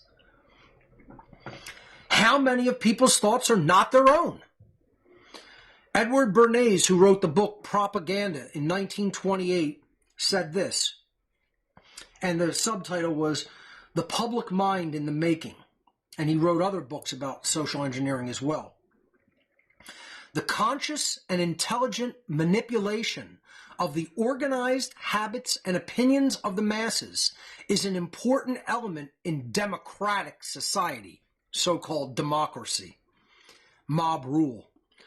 Those who manipulate this unseen mechanism of society, which in other words, he just told you, it's the occult. The unseen is the hidden. It's the occult world. Those who manipulate this occult mechanism of society constitute an invisible government, which is the true ruling power of our country. He's openly telling the population, as an insider, an agent of the occult world, that occultists are the actual ruling class. Those who manipulate this unseen mechanism of society constitute an invisible government that is the real ruling power. Who are they? They are those who direct the conscious and intelligent manipulation of the organized habits and opinions of the masses. Social engineers. Social engineers are the occultists who ultimately sit behind the ostensible power structure and are the true ruling class of our society because they are capable of manipulating the minds of the masses of people. Bernays went on to say, we are governed, our minds are molded, our tastes are formed, our ideas suggested largely by men we have never heard of. This is a logical result of the way in which our democratic society is organized. He's talking about the occult network. He's talking about the way that occultists are placed into point positions of power and influence in all of the institutional bodies of humanity in every aspect, as I've endlessly talked about. Continuing on, I know we only have about a minute left. Most people don't even truly know why they find certain things that they find likable, agreeable, attractive, etc. that way. They don't know why. See, the Nazis were a huge occult society. I just rewatched the movie Inglourious Bastards, in which one of the Nazis, one of the main characters, talking about the Jewish population of Germany and Europe. Why don't we like them? We don't even know why we don't like them. We just don't. He was acknowledging that the occult class that created that society, that created that regime, implanted beliefs into them where they don't even know why they took on their likes, opinions, or belief systems regarding the Jewish population. Most people don't know why they find certain things attractive or agreeable. The same can be said for both men and women, both men and women. In all such attraction, a natural, instinctual dynamic. Is all such attraction a natural, instinctive dynamic, or can a great portion of it be attributed to cultural programming? That's all the time we have for this edition, folks. We'll leave it right there for today, and I'll see you right here, same time and place, for part 5 of Unholy Feminine next week. Thanks for watching. All comes down to one decision, joy